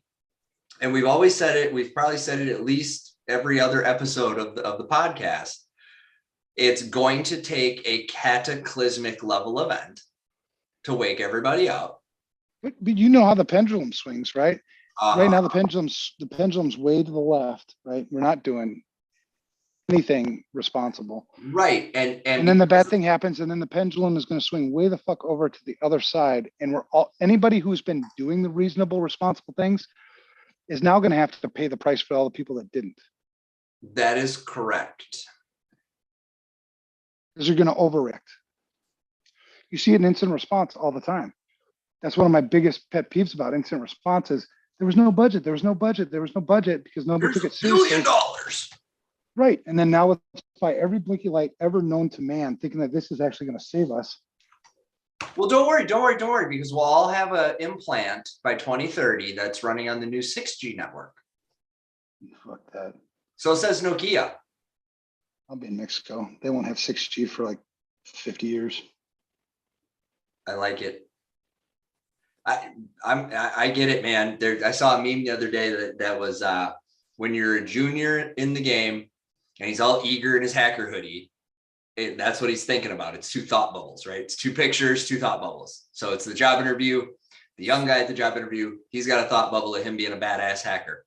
The old guy's at the job interview, he's got a thought bubble of him being a farmer. Well, if you're a farmer in North Dakota, I heard that Bill Gates just bought up all the farms in North Dakota. Did he? Yeah. Oh, good. Well, Nestle bought up all the water. Y'all weren't paying attention when that happened. That public aquifer you think you own? Oh, and the part you do own, your city is selling them access to that water for less than a penny a gallon. Isn't it illegal in many places in the United States for you to collect water yourself? That is correct. As it's illegal to live in small homes and other things that would solve a lot of the other crises. It's interesting because it's not your fucking water. I mean, when did you lay claim to the the shit that falls from the sky? Back in the 1800s, when those dudes went around with the dowsing rods and they were drawing a bunch of lines on paper while taking out Native Americans. No, don't go there, man. You don't own the air above your house. What? Don't go where? History? Factual history? It depends on how you're gonna talk about history. I'm just stating a series of events. You said, when did it happen? I described the time period around which it happened and how it happened. Because that's one of the things few people realize about history too. You feel guilty about the things that our ancestors did in history. And what you fail to understand is the context of which those decisions were made. Mm-hmm. And at the time, those were legitimate decisions, just like our ancestors, when we're the ancestors, they'll look back at us and go, what the fuck were you thinking? And legitimately, we thought that we were making good decisions. Plus, do you know how countries are actually established? It's one people conquering another people. That's how it works. So, I mean, for better or worse, that's how it always just worked everywhere. So interesting enough, and I'll tie this back around. So when you're talking to the lawyer and you said, what happened last 4th of July? And he's like, whoop, I don't know, right? We love we sugarcoat the shit out of everything. And it's human nature. Humans want to remember pleasant. They don't want to remember unpleasant. Unless it's so unpleasant or life-threatening, then that's a different kind of memory and it triggers a different kind of response. But we try to we don't want to. And America, out of all the countries, has the shortest memory on the planet. It's crazy. And because I'm looking 2 years back, like, do y'all remember when we did the thing? Why are everybody so upset right now? Well, do you remember the thing that happened? You go 4 years, 10 years, 12 years, go back to the 70s. Well, I don't know why Iran can't just like us. Oh, well, there might be a story there. Well, and not just that, but how often do we in the United States And I love my bail people? country, but No, I get it. How often do we in the United States bail people out of their consequences? So America's made the rich guy in the strip club. You made shitty choices. The only way you're going to learn your lesson, and this comes from a father of 5 kids, you learn your lesson by paying the consequences for your shitty choices. You don't get to watch TV tonight. You don't get to have ice cream tonight. You don't get to whatever, right? And then for some reason, we've got this thing like, oh, I'm sorry that you made a shitty choice. Here, let me bail you out. Okay, fine. Your heart's kind of in the right place because you want to help people. I get it, right? I feel bad for you. It sucks that you're homeless right now. But maybe you should give up the fucking gambling habit. You know, maybe you should give up the drug habit. You know, maybe you should give up some of these things that are unhealthy choices and pay the consequence. And maybe that'll bust you out of it, right? I mean, being an addict myself, the only way I got out of that lifestyle, it was fun shit. We had a lot of good times. But the only way I got out of that lifestyle was the consequences. I was tired of paying the price. Now, if somebody kept bailing me out, I'd probably still be in that spot. Why wouldn't I? It was awesome. It's awesome not having consequences. It's awesome being my 17-year-old teenage daughter who right now thinks, I don't need a job. Why do I need a job? What am I gonna do with the job? Well, because I don't know, maybe in like 6 months, you're not going to be living here anymore. And then you'll maybe figure it out. I mean, that's a consequence, right? But what's the alternative? You're going to live at home when you're 5 years old? No, you're not. Not in my house. I learned you all the stuff I can learn you. Oh, and for me, that was a really hard day, but it was a necessary day. I love you. You live here anymore. Bye. And so in our homes, you know, we've used the same analogy with information security, right? Mm-hmm. The same, we're all creatures of habit. The shitty or good habits you have at home are the same ones you're going to bring into the office, right? Now at home, what are the consequences? Let's say I make shitty choices, shitty passwords. I leave my router at defaults, whatever. I let my kids do whatever the fuck they want to do. I don't even know what they're doing on their iPhone. So what, right? Apple will protect them, or maybe the ISP will protect them. Why do I give a shit? Says the ignorant parent. Well, things happen. My bank account gets hacked. Well, don't worry about it. No consequences. We'll give you your money back. Okay. Well, somebody pays for that somewhere, right? It's not like it's just some mysterious magic-y thing. And who pays for it? Well, the banks aren't in business to make money. They're not in business to lose money. So what are they going to do? They're going to raise fees. So you feel it. You may not feel it a lot because it's spread out against, all of us. So that's one thing. Let's say that your identity gets stolen, right? It's an inconvenience for sure, but you'll recover. It'll be okay. Your kid gets propositioned and meets a sexual predator online. And that's not like, that couldn't be more closer to reality today than it's ever been. I mean, I see it all the fucking time, and I'm not even in that game. I don't play that game. I just know things. Kids are being propositioned at a rate beyond anything we've ever seen before. And so your innocence, the one thing that I've always taken to heart as a father is to protect my children's innocence, right? There's no reason for my 6, 7, 8, 10-year-old daughter to know the intimate details of having sex with a 30-year-old man. That's losing your innocence, right? So what's the consequence for that? Well, your kid's all fucked up now. But don't worry. You still got your lifestyle, your gadgets, your whatever, and you can blame it on whatever else. But at what point do you take responsibility for this?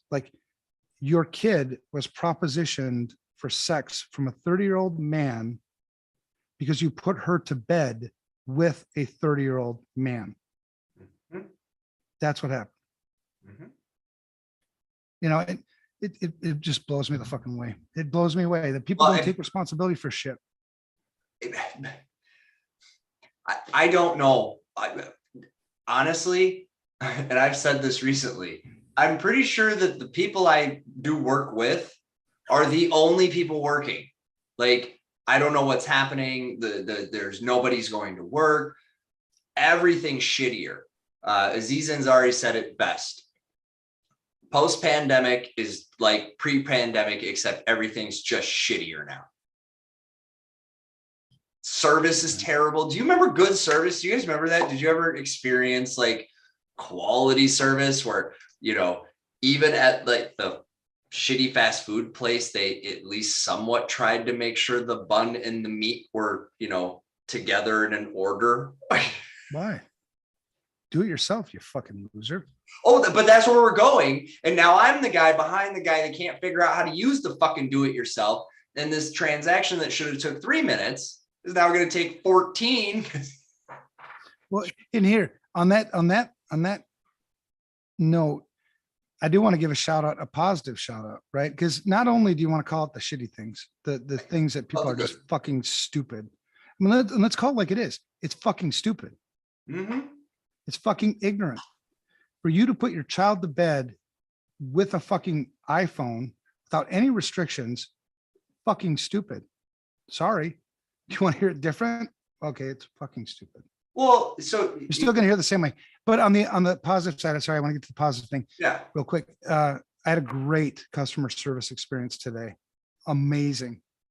And it came from T-Mobile. Mm. Believe it or not. I've never really dealt with T-Mobile much. I ended up buying one of their 5G home internet things. Yeah. I didn't like it. I didn't get really good coverage here. Plus, I'm going to Mexico. So I called them today to cancel. And I talked to a lady. Her name was Alexis, right? And she goes, "Hi, you know, Alexis." I'm like, "You say Alexis or Alexa?" Right. Yeah. For real. Yeah, no. And I did. This is actually true. I mean, this is almost verbatim. She goes, "It's Alexis, but I hear that a lot." And I'm like, "I bet you do." Because if you were Alexa, I was like, "Shit, how do I talk to you?" And then she was like, "Oh, my husband gives me crap about it too," and whatever. So then she asked me for my PIN, you know, to my account. I told her my PIN, and for probably 6 accounts, right? And so if you can figure out what 6 accounts, feel free. For 6 accounts, my PIN number is 8675309. Right. And if you know that from the 80s, right? Jenny, whatever. So I told her my PIN, and she's like, "Oh my God, I love it." You know, and so we just had this great conversation. She was very courteous, canceled my thing, and told me, explained to me in detail how much I was going to get billed. I'm only paying $50 a month. And she was like, "Well, you're 4 days past the last bill date, so we're going to prorate. And so you're going to get a bill for probably $6. I'm like, "Lady, it's all good.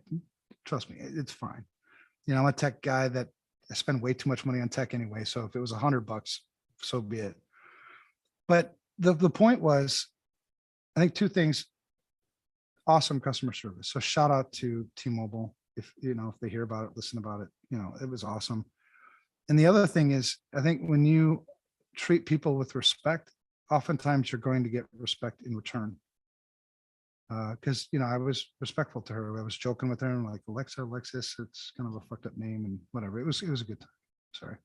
No, I love T-Mobile. I'm a fan. I've been with them so long that that they always have to like make a point of being like, there's a little flag in my record, and they're like, "Oh, Mr. Cloves here, thank you." And I just you've been with us for so long. Is there anything you need? No, it's great. It's great. I'm telling you. And it's because I used to have my phone bill paid by a multinational when I was traveling international with data, back when data roaming was like, a car payment per megabyte.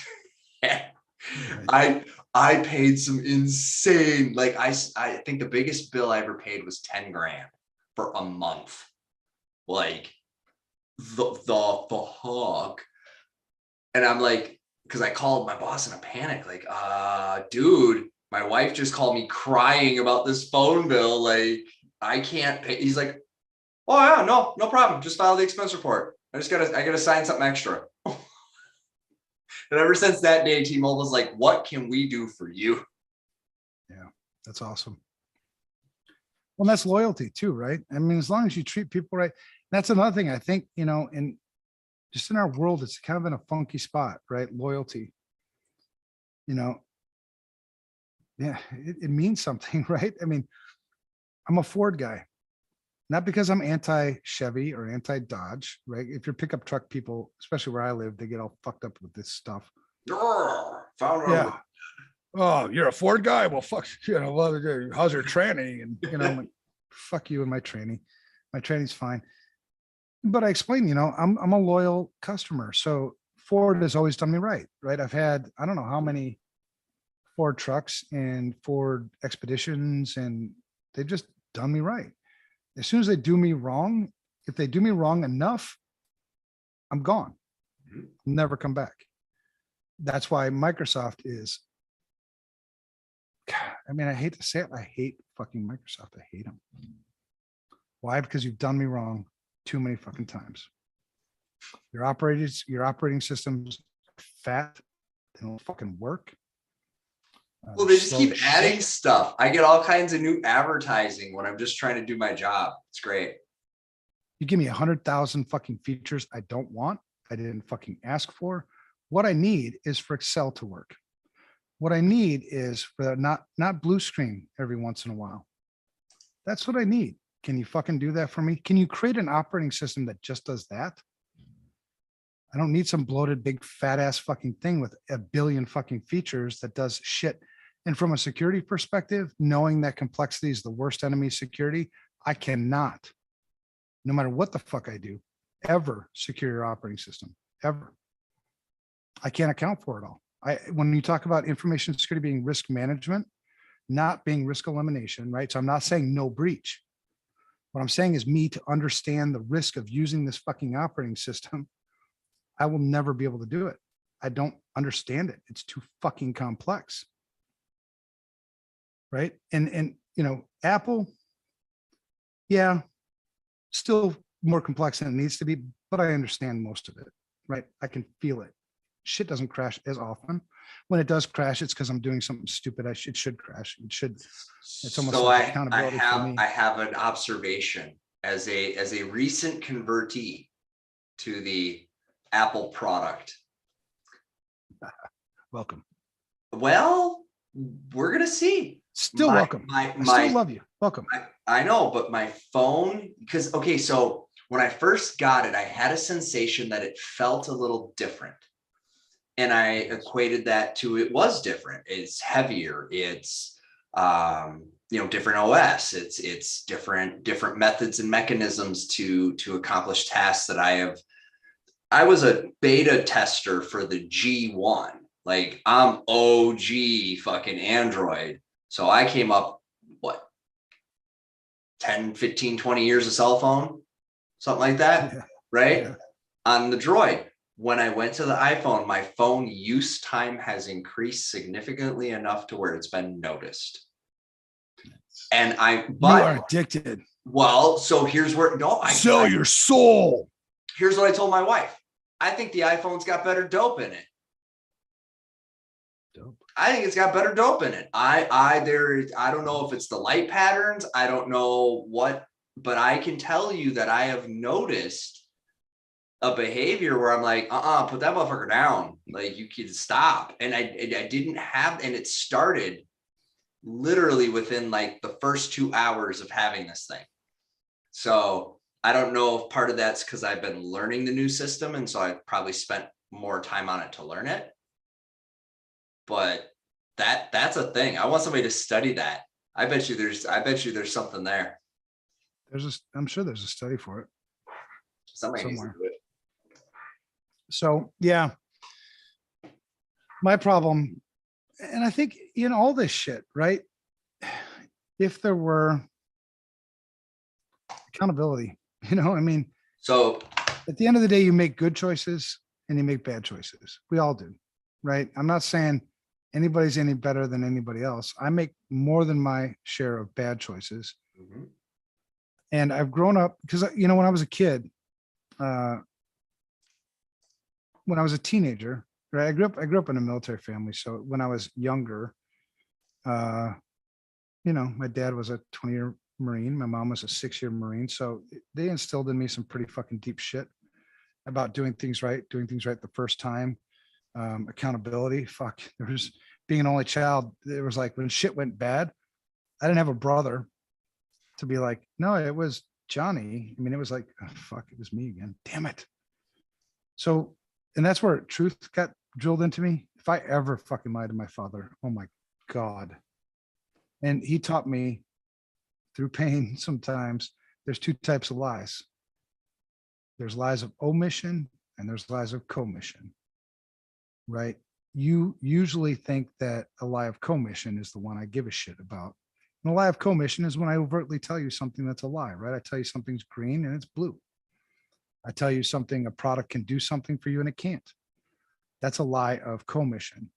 But then there are lies of omission, which are things that I should have told you. I knew I should have told you and I didn't. Right? Both of those are lies. A lie is a lie, right? It's binary. Don't fucking twist shit and say, well, it's a white lie. Is it true or not? It's not true. It's a fucking lie. We Right? got Some like lies.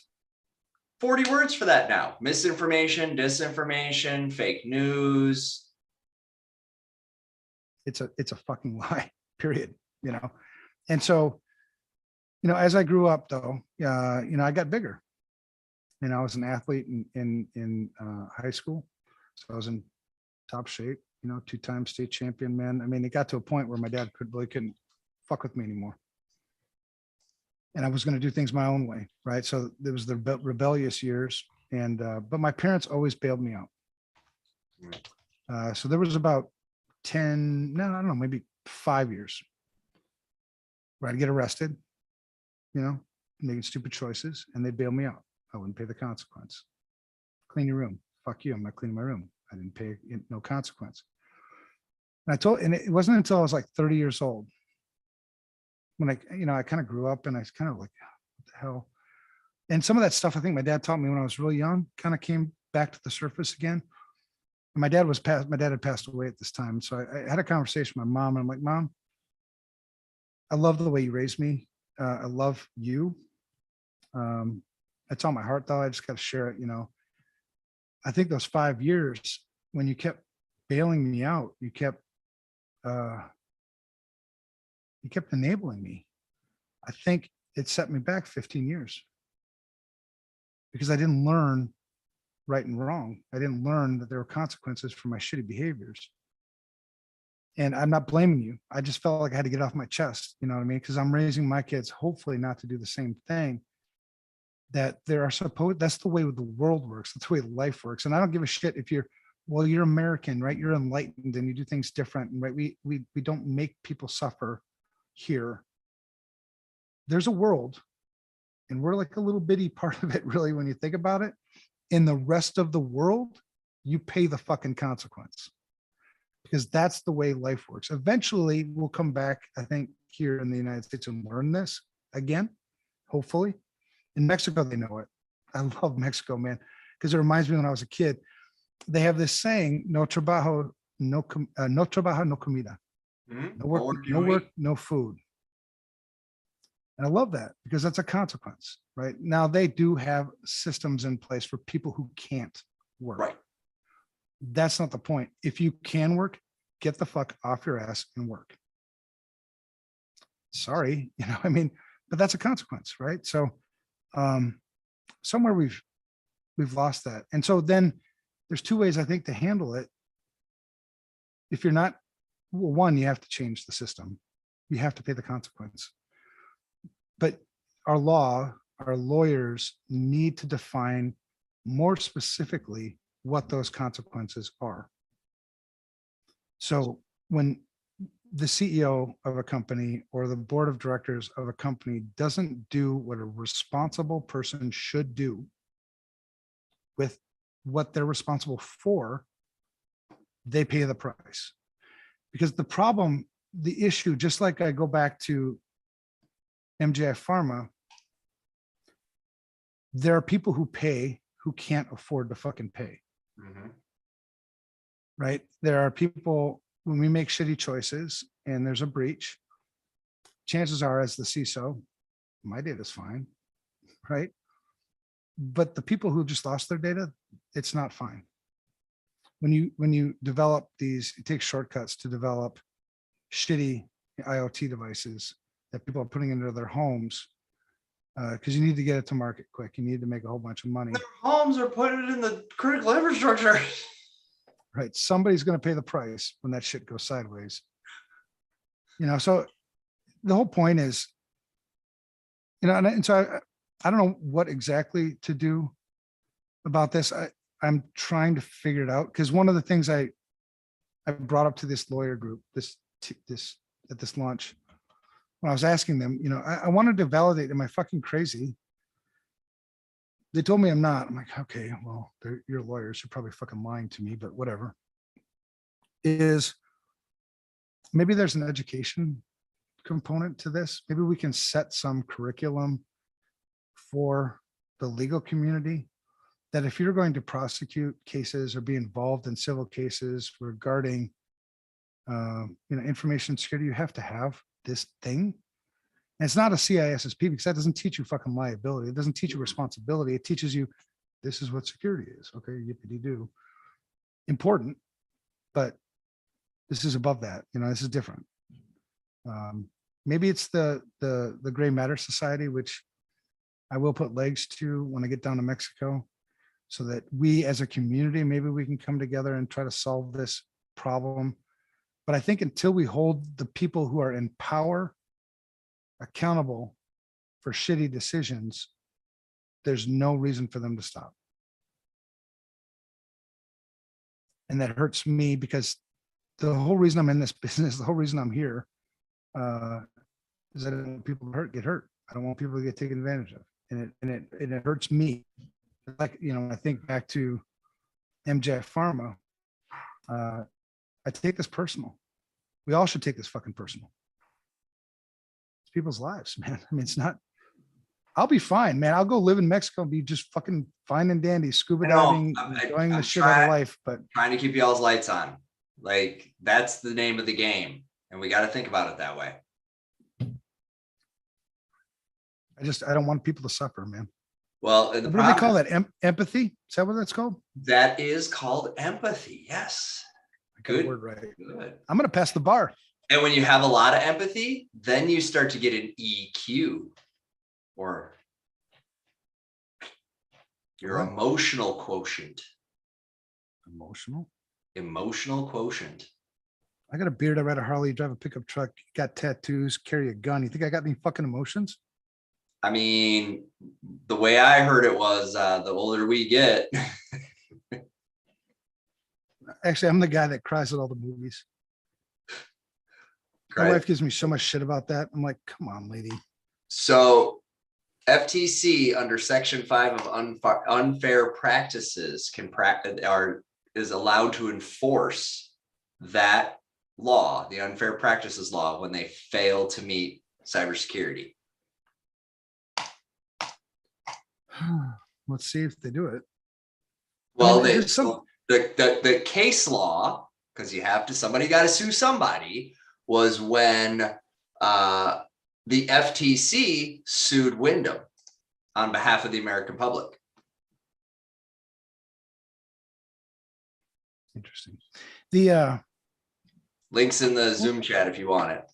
We had a podcast, or we had a show a while back, and this is the one that I got really frustrated at. You probably remember, where I I don't know, half an hour for the show ended, I'm out. I just dropped. I'm like, fuck you guys. I was pissed. But in that, one of the things, what really frustrated me, I think, was how we have problems in our industry, and I think a lot of times there are simple solutions. I love simplicity. Keep it fucking simple, please. And so there are simple solutions to a lot of these things. So, but yet for some reason, us in this industry can't agree on them. I don't know why, really. Maybe that's another thing that goes to the. I do. Why? Because it's the same fucking thing the lawyers do. That's why I fight the language piece. So lawyers, and ask your lawyer friends, okay? Because I've asked a few lawyer friends. I said, why, when I read terms of service, there's Latin, you got all kinds of crazy shit in here. Like I'm reading this and I'm like, what in the fuck am I actually looking at? And the response was, that's very intentional. And we do that on purpose so that you can't understand it. Fuck you, lawyer. Well, here's the now, thing. hold on, think about that. Most of the lawyers I've met, they come off like ego, right? Like they're so damn smart. And some of the dumbest people I think I've ever met have been fucking lawyers. Honestly. Like let's use some fucking logic here. Let's think this through. But let's apply that to cybersecurity for a second. Have you ever seen our nomenclature? Nomenclature. Well, that's cool. Think about that. There's so many people. I make money because I know what you can't know. Because I'll tell you. Oh, you want to know? Oh, well, you see, if I'm on the lawyer side, it's well, Johnson v. Wilcard says, and therefore Esquire, blah blah blah blah blah. How many times did anybody watch the OJ trial? Anyone? Do I have to be? I did, but can anybody call themselves? Can I call myself an Esquire? No, you cannot. No. Fuck nope. you. Nope. You have to have. They're so special. They have to have a JD. What is it? A Juris doctorate. I know. Juris doctorate. So okay. So says who? American Bar what? Association. American Bar Association says so. That they have to have a JD, or that the Esquire. That I can't call myself an Esquire. I don't think you can. I mean, you can call yourself whatever you want. Thank you. But to get it on a legal document, I think you have to have something from the bar. So let me look here. It is a title of courtesy given to a lawyer and commonly appended to the surname. Okay, so it's a title. It's a title of courtesy. It's a title of courtesy, according to Cornell Law School. In the United States. I had a discussion with the information security officer at Cornell 6 months ago or something. They're pretty fucked up over there. Well, England or Cornell? Cornell, New York. All the universities are. Did Chris give you that link to the one there out in the California that's been sitting there since like 2016 unpatched with all kinds of fun stuff on it? Dude, nobody knows that you ain't even gonna do anything. Just go to your browser. Dude, I mean, if you got half an ass of in OSINT, skills, you can find 50 of those before I go to bed tonight. I mean, it's fine, dude. There's some new scripts on Telegram that'll just pull the IP cameras into channels for you to let you know when they're ready. Who was I gonna? When you were talking, there was somebody else I was just gonna call out. Oh, okay. Here we go. I'm not gonna call him by name. Not yet. We'll save this for the new podcast. But if you know things, you'll know who I'm talking about. It's funny. I love it. Makes me happy just because I was like, fuck, you're so full of shit. So I had a buddy who I don't know if he listens to the show, so maybe he may know who I'm talking about. But so a buddy of mine called me. I just had lunch with a cybersecurity rock star. Did I tell you about this one? Okay. I'm like, oh, a rock star. Awesome. You better not fucking say. Oh, wait, yes. Yeah, hold on. Yeah, yes. Now yep. Ding. Yeah. So he's like, I'm like, so who, who? He's wow, that's amazing. Who's the fucking rock star? 'Cause I didn't know we had any, because all of us kind of suck at what we do. And he's like, said the name. I'm like, oh, okay. He's like, yeah. Do you realize that he has advised the last 4 presidential administrations on how to protect critical infrastructure? I'm like, damn, that is impressive. He must be a rock star. It's pretty fucking cool. I go, hey, next time you talk to him, because I know him, ask him if the security of critical infrastructure has gotten any better since he started advising presidents about it. He's like, well, that'll piss him off. Exactly, because he's fucking not doing a good job. If you're actually advising well, why would I fucking advise you? Am I advising you to make shit worse? It doesn't make any fucking sense. I'm advising you to make things better. And this is what led to that whole thing, by the way, the one where I actually left the security shit show because I was so pissed off. I was like, simplify this shit. We've just been over fucking complicate everything. We're so goddamn smart, aren't we? Well, we have to be smart and right. We have to be smart and right. Oh, I'm the smartest motherfucker in this room right now, guaranteed. Because I got big words. I can. We have a new way of describing zero trust, which is an old way of describing zero. No, man, don't do this to me. I got high blood pressure. Zero trust. All right, so I got an email today, by the way, about somebody who's trying to sell me some zero trust. Oh my God.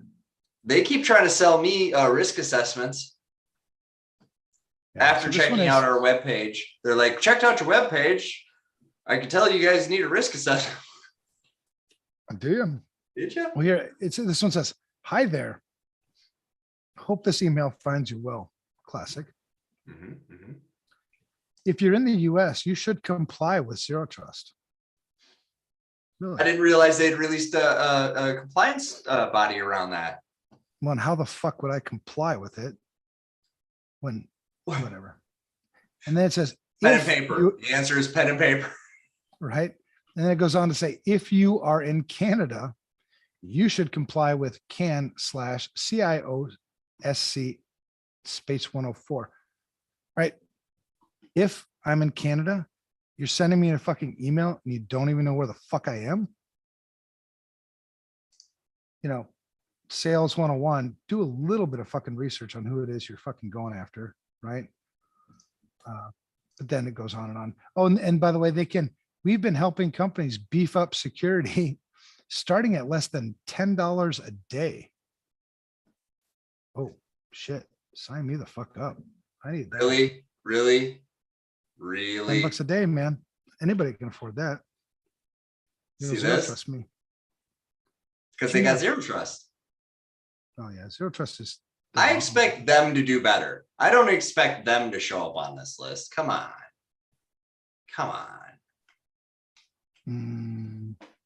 It's a pretty complex environment. I think let's talk to them about asset inventory. Well, we found their assets right here. I've inventoried it for them. Well, one of them, but yeah, let's talk to them. Well, this is us. This is a Siemens controller. So this is on their SCADA side. Click it. Let's go. Figure it out. All right, let's do it. We're going in. I'm on VPN, right? Look up. Okay. So all right. So what you have here, this is so you've got a firewall in front of it, and it's sending shitty data back on open ports. There's no way in hell you have that many open ports open. So it's somebody did a port scan, and it's giving those half open connections on all those ports. So I'm not sure this is actually legit. Try telnet and you can do it. It's 23 there. Yeah. Oh, membership. I have a membership. You want me to open mine? Yeah, you got a membership. Go for it. What was your search criteria? Wait, let me show you how complex it was. I said explore, and then I said industrial control systems. Is that how you did? And then I said explore Siemens. Explore. Okay, I got it. Okay, so by the by, kids, this is why people need to wake up, because if you're not doing this in your environment, if you haven't checked to see if you're on these lists, my God, get it together, kids. By the way, if you notice, we have the worst amount of exposed shit. But yeah, that's how I'm going to stop the share so you can share yours. And yeah, that's go click on buttons. So did you click on 23? Is that what you did? No, I clicked on the I didn't even click on the port. I just clicked on the IP. All right. Yep, you're there. What'd you do from here? We didn't. Here's where you're going to tell that. Well, I clicked on 23 and then it said something about the account. So click on 23. It's not open. These are all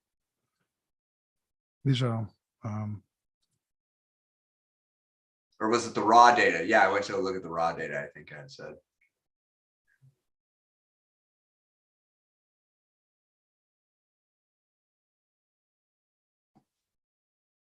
Yeah, so no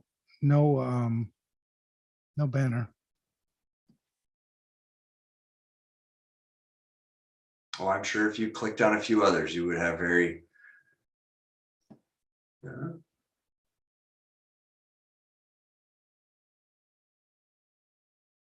Yeah, no banner here, but okay. Giving up some Latin line. So let's see, where's that? So OSINT 101, right? So let's plug that in. Let's see where that device lives. Go back. What is it? 374056.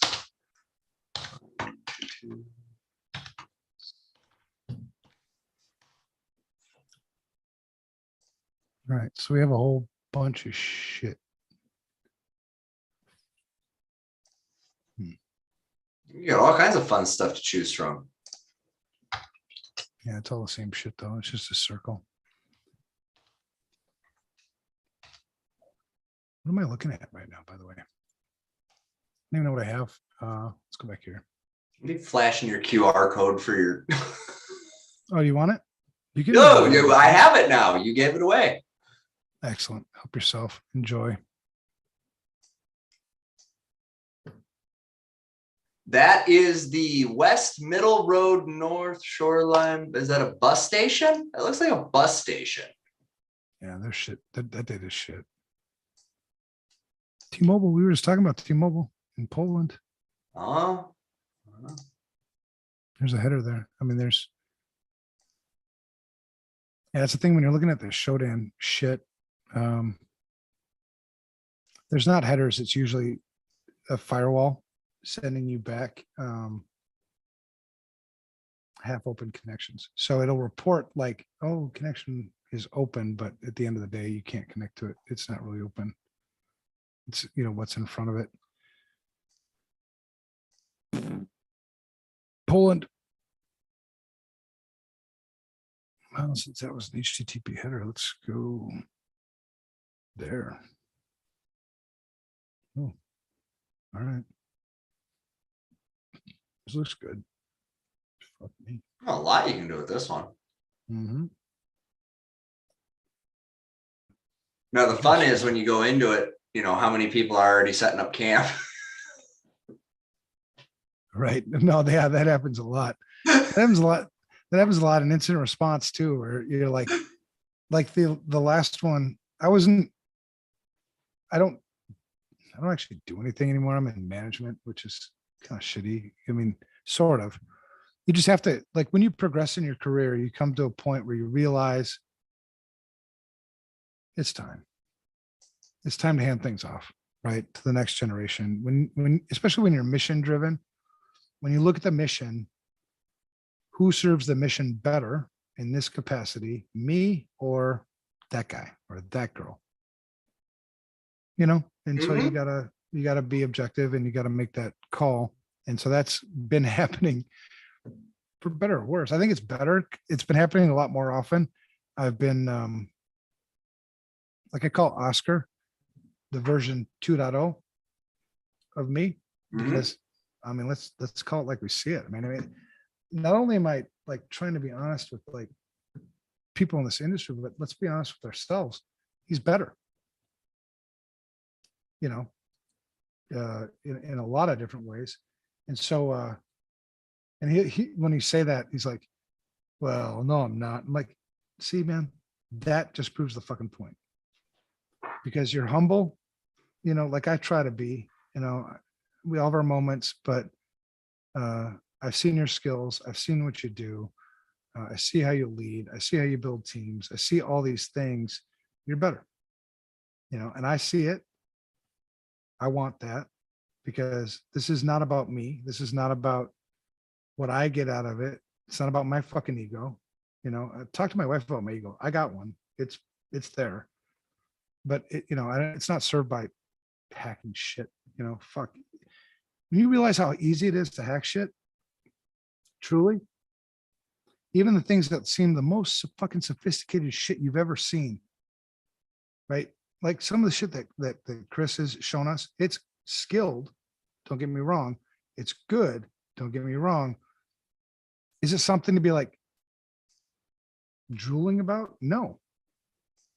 The same IP version 4 that I use is the same IP version 4 that the attackers use. Mhm. The same directories I use are the same directories they use. They use them different, right? I mean, if you've ever used, I think the best, I tell people, new hackers this shit all the time. The best hacker tool ever is fucking duct tape. It's not the computer you use.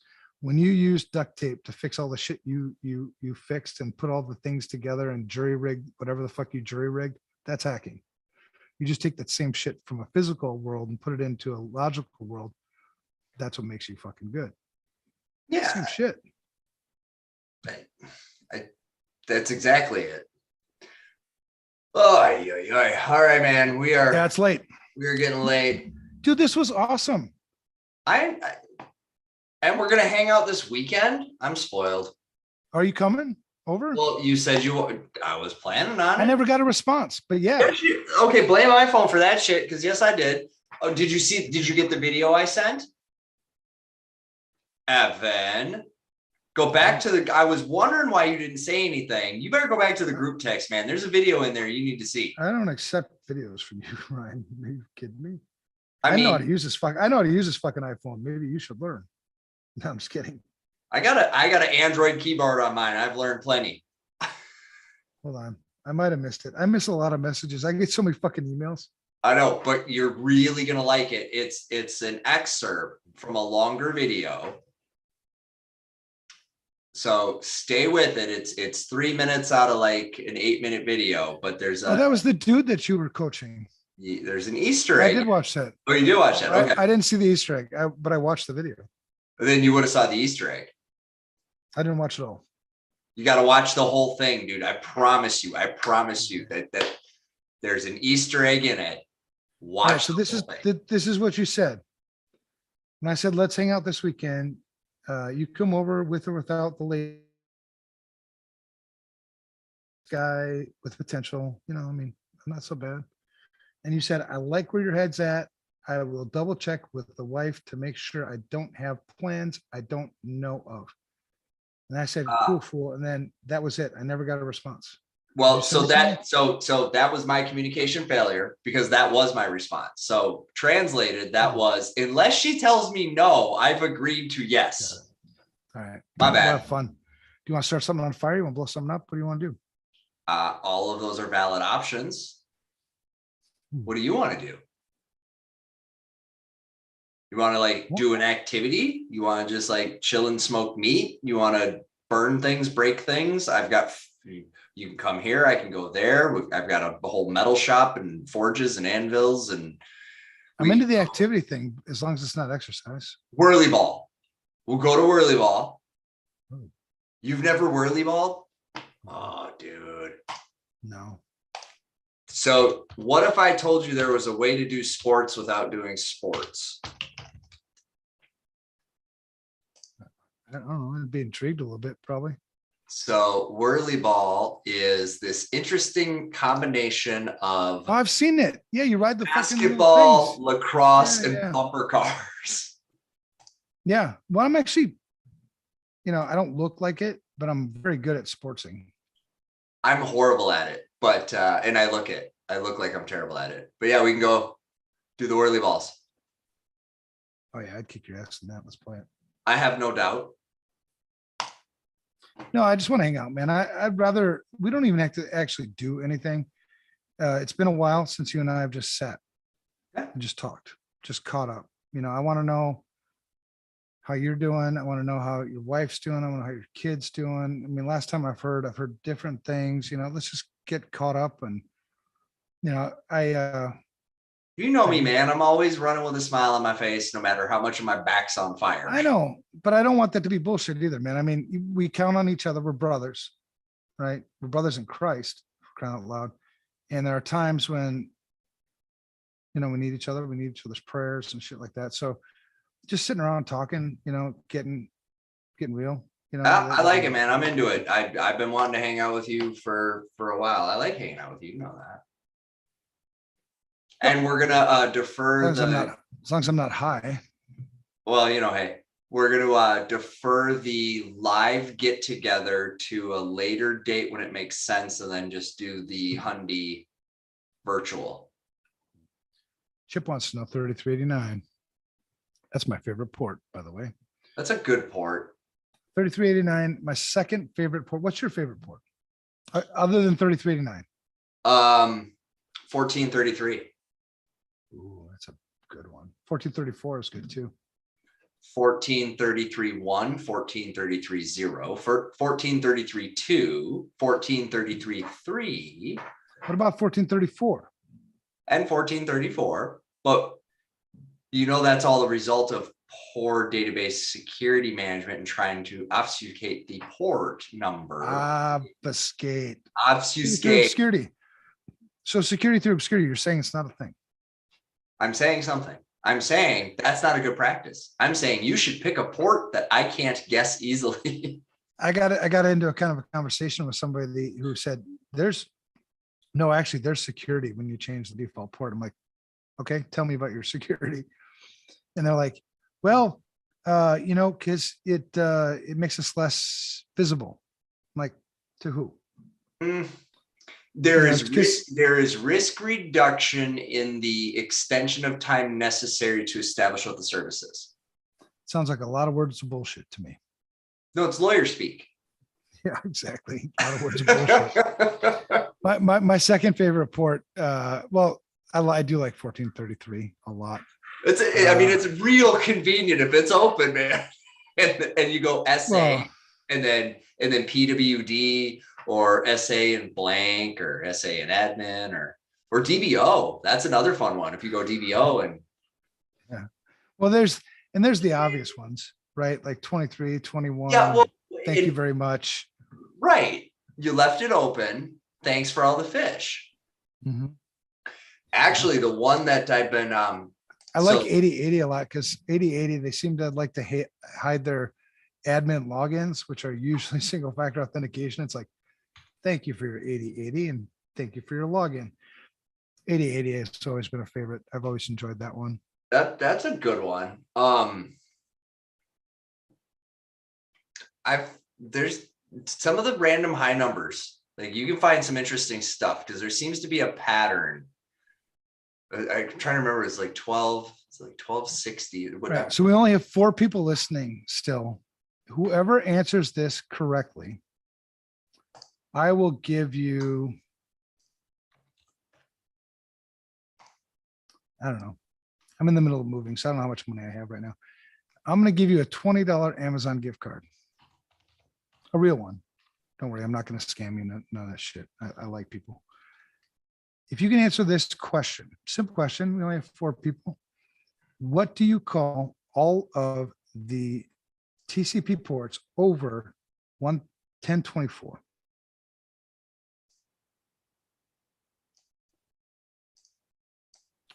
Any port number over 1024, what do we call that port? Generically. The angry intern says we need to come to Woodbury, Oakdale to get some dealings. Yes, we do. Trip to Mexico. Yeah, hell yeah, we are. Trip to Mexico. You don't have to win any contest to come on the trip to Mexico. You are welcome anytime. We've got uncommon port. Can't give it to you. That's not the correct answer. Also not the correct answer. The ports 0 or 1, let's call it that, to 1024 are registered ports according to IANA, which is the Internet Assigned Numbering Authority. I'm a geek. Thank you. You are, but you didn't And a network geek. You didn't restrict the range though. You said over 10. So if I'm a lawyer, I'm gonna say 1024. I'm gonna say 1024 to 65 through 535. I'm gonna say 1024 to 49,151 is a registered port, and 49,152 to 6535 are dynamic or anything over private 1024 is known. Anything over 1024 is known as an ephemeral port. Okay, there you go with your $50 super smart IT word. You are absolutely correct. You are 100% factually accurate. However, is that a bone in my leg? Where is my where's my inferior? Where is it? Where can I find it? Ephemeral. Where it sounds like an artery. Is that in my leg? Sort of. No, but network guy, ephemeral. No, I know, but to the point. So one last thing. Well, that shit got beat into me back in the day, man. Check out the link I sent you to a new incredibly easy method to exfiltrate data out of air gap networks. I'm sorry, what? A really simple method of exfiltrating data out of air gapped networks. Stealing information from computers, not on the internet. Dude, I can't. You want me to actually do it, or do you want me to just no? Tell you just how to do it? I just wanted to share it with you because I thought it was a cute, novel attack. You can do it. You just need $30 a gear. You got an SDR dongle and a freaking standard issue old school boombox antenna because you good to go. Good to go. You're gonna make me scroll all over the place. You know what I'm actually building right now, and then we can go. I'm building when I get time, and I am freeing up time. Believe it or not, for people who don't know, I am giving up podcasts and giving up time. I was actually thinking about giving up the security shit show, just because it frees up time. I'm trying to think what my time can be best used for to serve the mission. And one of the things that I keep hearing over and over and over again is asset inventory, right? I've been beating your fucking ass for the last 30 years on asset inventory, and I get all the excuses possible. So I was thinking, well, why don't I just build you a tool, make it free, take away your excuses. So, and I'm going to call it, what is this? Yeah. So it's a long story. It's going to come eventually. So we should talk because that'll tie nicely to some other interesting asset discovery solutions I've recently explored that are very specific and narrow to a certain type of asset. Yeah. They used a really interesting method where they actually acquired the device and then ran it in a completely isolated environment to behavior map it, which allows them to detect any deviation from standard. Well, one of the things we're doing, we're going to talk forever, man. One of the things we're doing. Me and you will talk about this shit on the weekend. I don't give a shit. I sleep in on Fridays. One of the things. Well, I don't get to because that's right. You run the business. I deferred that. Right. You're welcome for that, by the way. Yes, thank you. Trust me. And yes, I feel it every day. I love the shit out of you, even though Chris wasn't able to join us tonight, which I do miss him. I love the shit out of him too. I do feel like I needed to catch up with you. For sure, man. It's been good to talk. You're one of the few people in the world who actually just lets me get it out. You know what I mean? You got this pent up shit. You're just like, I'm going to fucking preach, and I don't know if it's going to be half an hour or 30 seconds. But you let me do that. and it's therapeutic to me. And that's one of the big reasons why we started the Secure Shit Show to begin with. Is I got to get this shit out. Otherwise, I'm going to go fucking crazy. So thank you for being a good friend, brother. No, but of course, and right back at you, man. It's, you got to do it. You got to, it's 46% of us are about to quit our fucking jobs because we just can't anymore. Well, where's that coming from? And I'll tell you this, and this will be my little closing piece. I could not do this job the way that it needs to be done to be successful. Profitable, yes. Successful, no. Without the backing of you saying and supporting and promoting and demanding and ensuring and enforcing and all the other thesaurus words I can throw at it, you got to do the right thing. It's got to be done the right way. And in this journey, God has made it pretty clear to me that by doing business the right way, that we're making more of a difference than I think you might notice right now. I've been looking around a lot of corners, and all of a sudden people are like, you know what, here it is for free. I'm sorry that it wasn't before, but here it is, you know.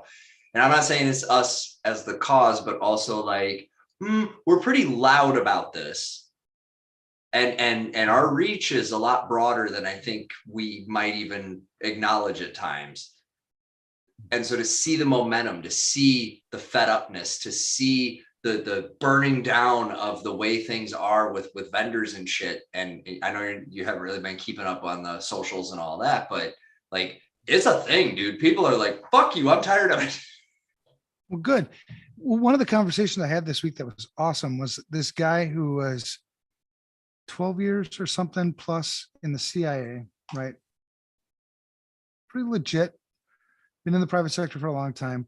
Again, pretty legit. Runs as you see, so for a multinational global pharma, you know, and we were just talking, right? This was an introductory meeting, and I was just telling him, you know, what I do and why I do it and all that shit. And he stopped me and he said, "I want to do business with you." And I'm like, "Why?" You know, he goes, "Because you're transparent. You're somebody that I know that I can trust. You're somebody that I know has my best interests at heart.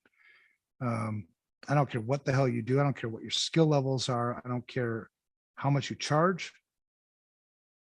I need somebody I can trust." And that should be all of us, right? Because if I truly am somebody you can trust, you shouldn't give a shit what I'm going to charge you. Because what I'm going to charge you is what's fair. If I charge you at all, I may not charge you because you trust me and I want to help you. That's what we need to foster more of in our industry. And you live it every day. I live it. I mean, and I know some of our listeners do too. So we need that. Let's band together and let's fix this fucking broken industry. It's broken as fuck, and we can fix it. We absolutely can. And I look forward to this weekend because we're closer to those goals, I think, than we've ever been before. And I'm super excited about what this turn represents. Like there's some pretty kick-ass stuff. So I love you, man. It's a pleasure. It's an honor as a friend and as, you know, a guy you trust to run something, you know, precious to you. Yeah, this was good. You're worthy, thank you, everybody, for listening. I'm sorry Chris wasn't here. I miss him. We had a good time anyway. I know. Well, yeah, we got our thing. This is what I love. Me and you have a thing. Me and him have a thing. And the three of us have a thing. And you and him have a thing. We all have our thing. Everywhere.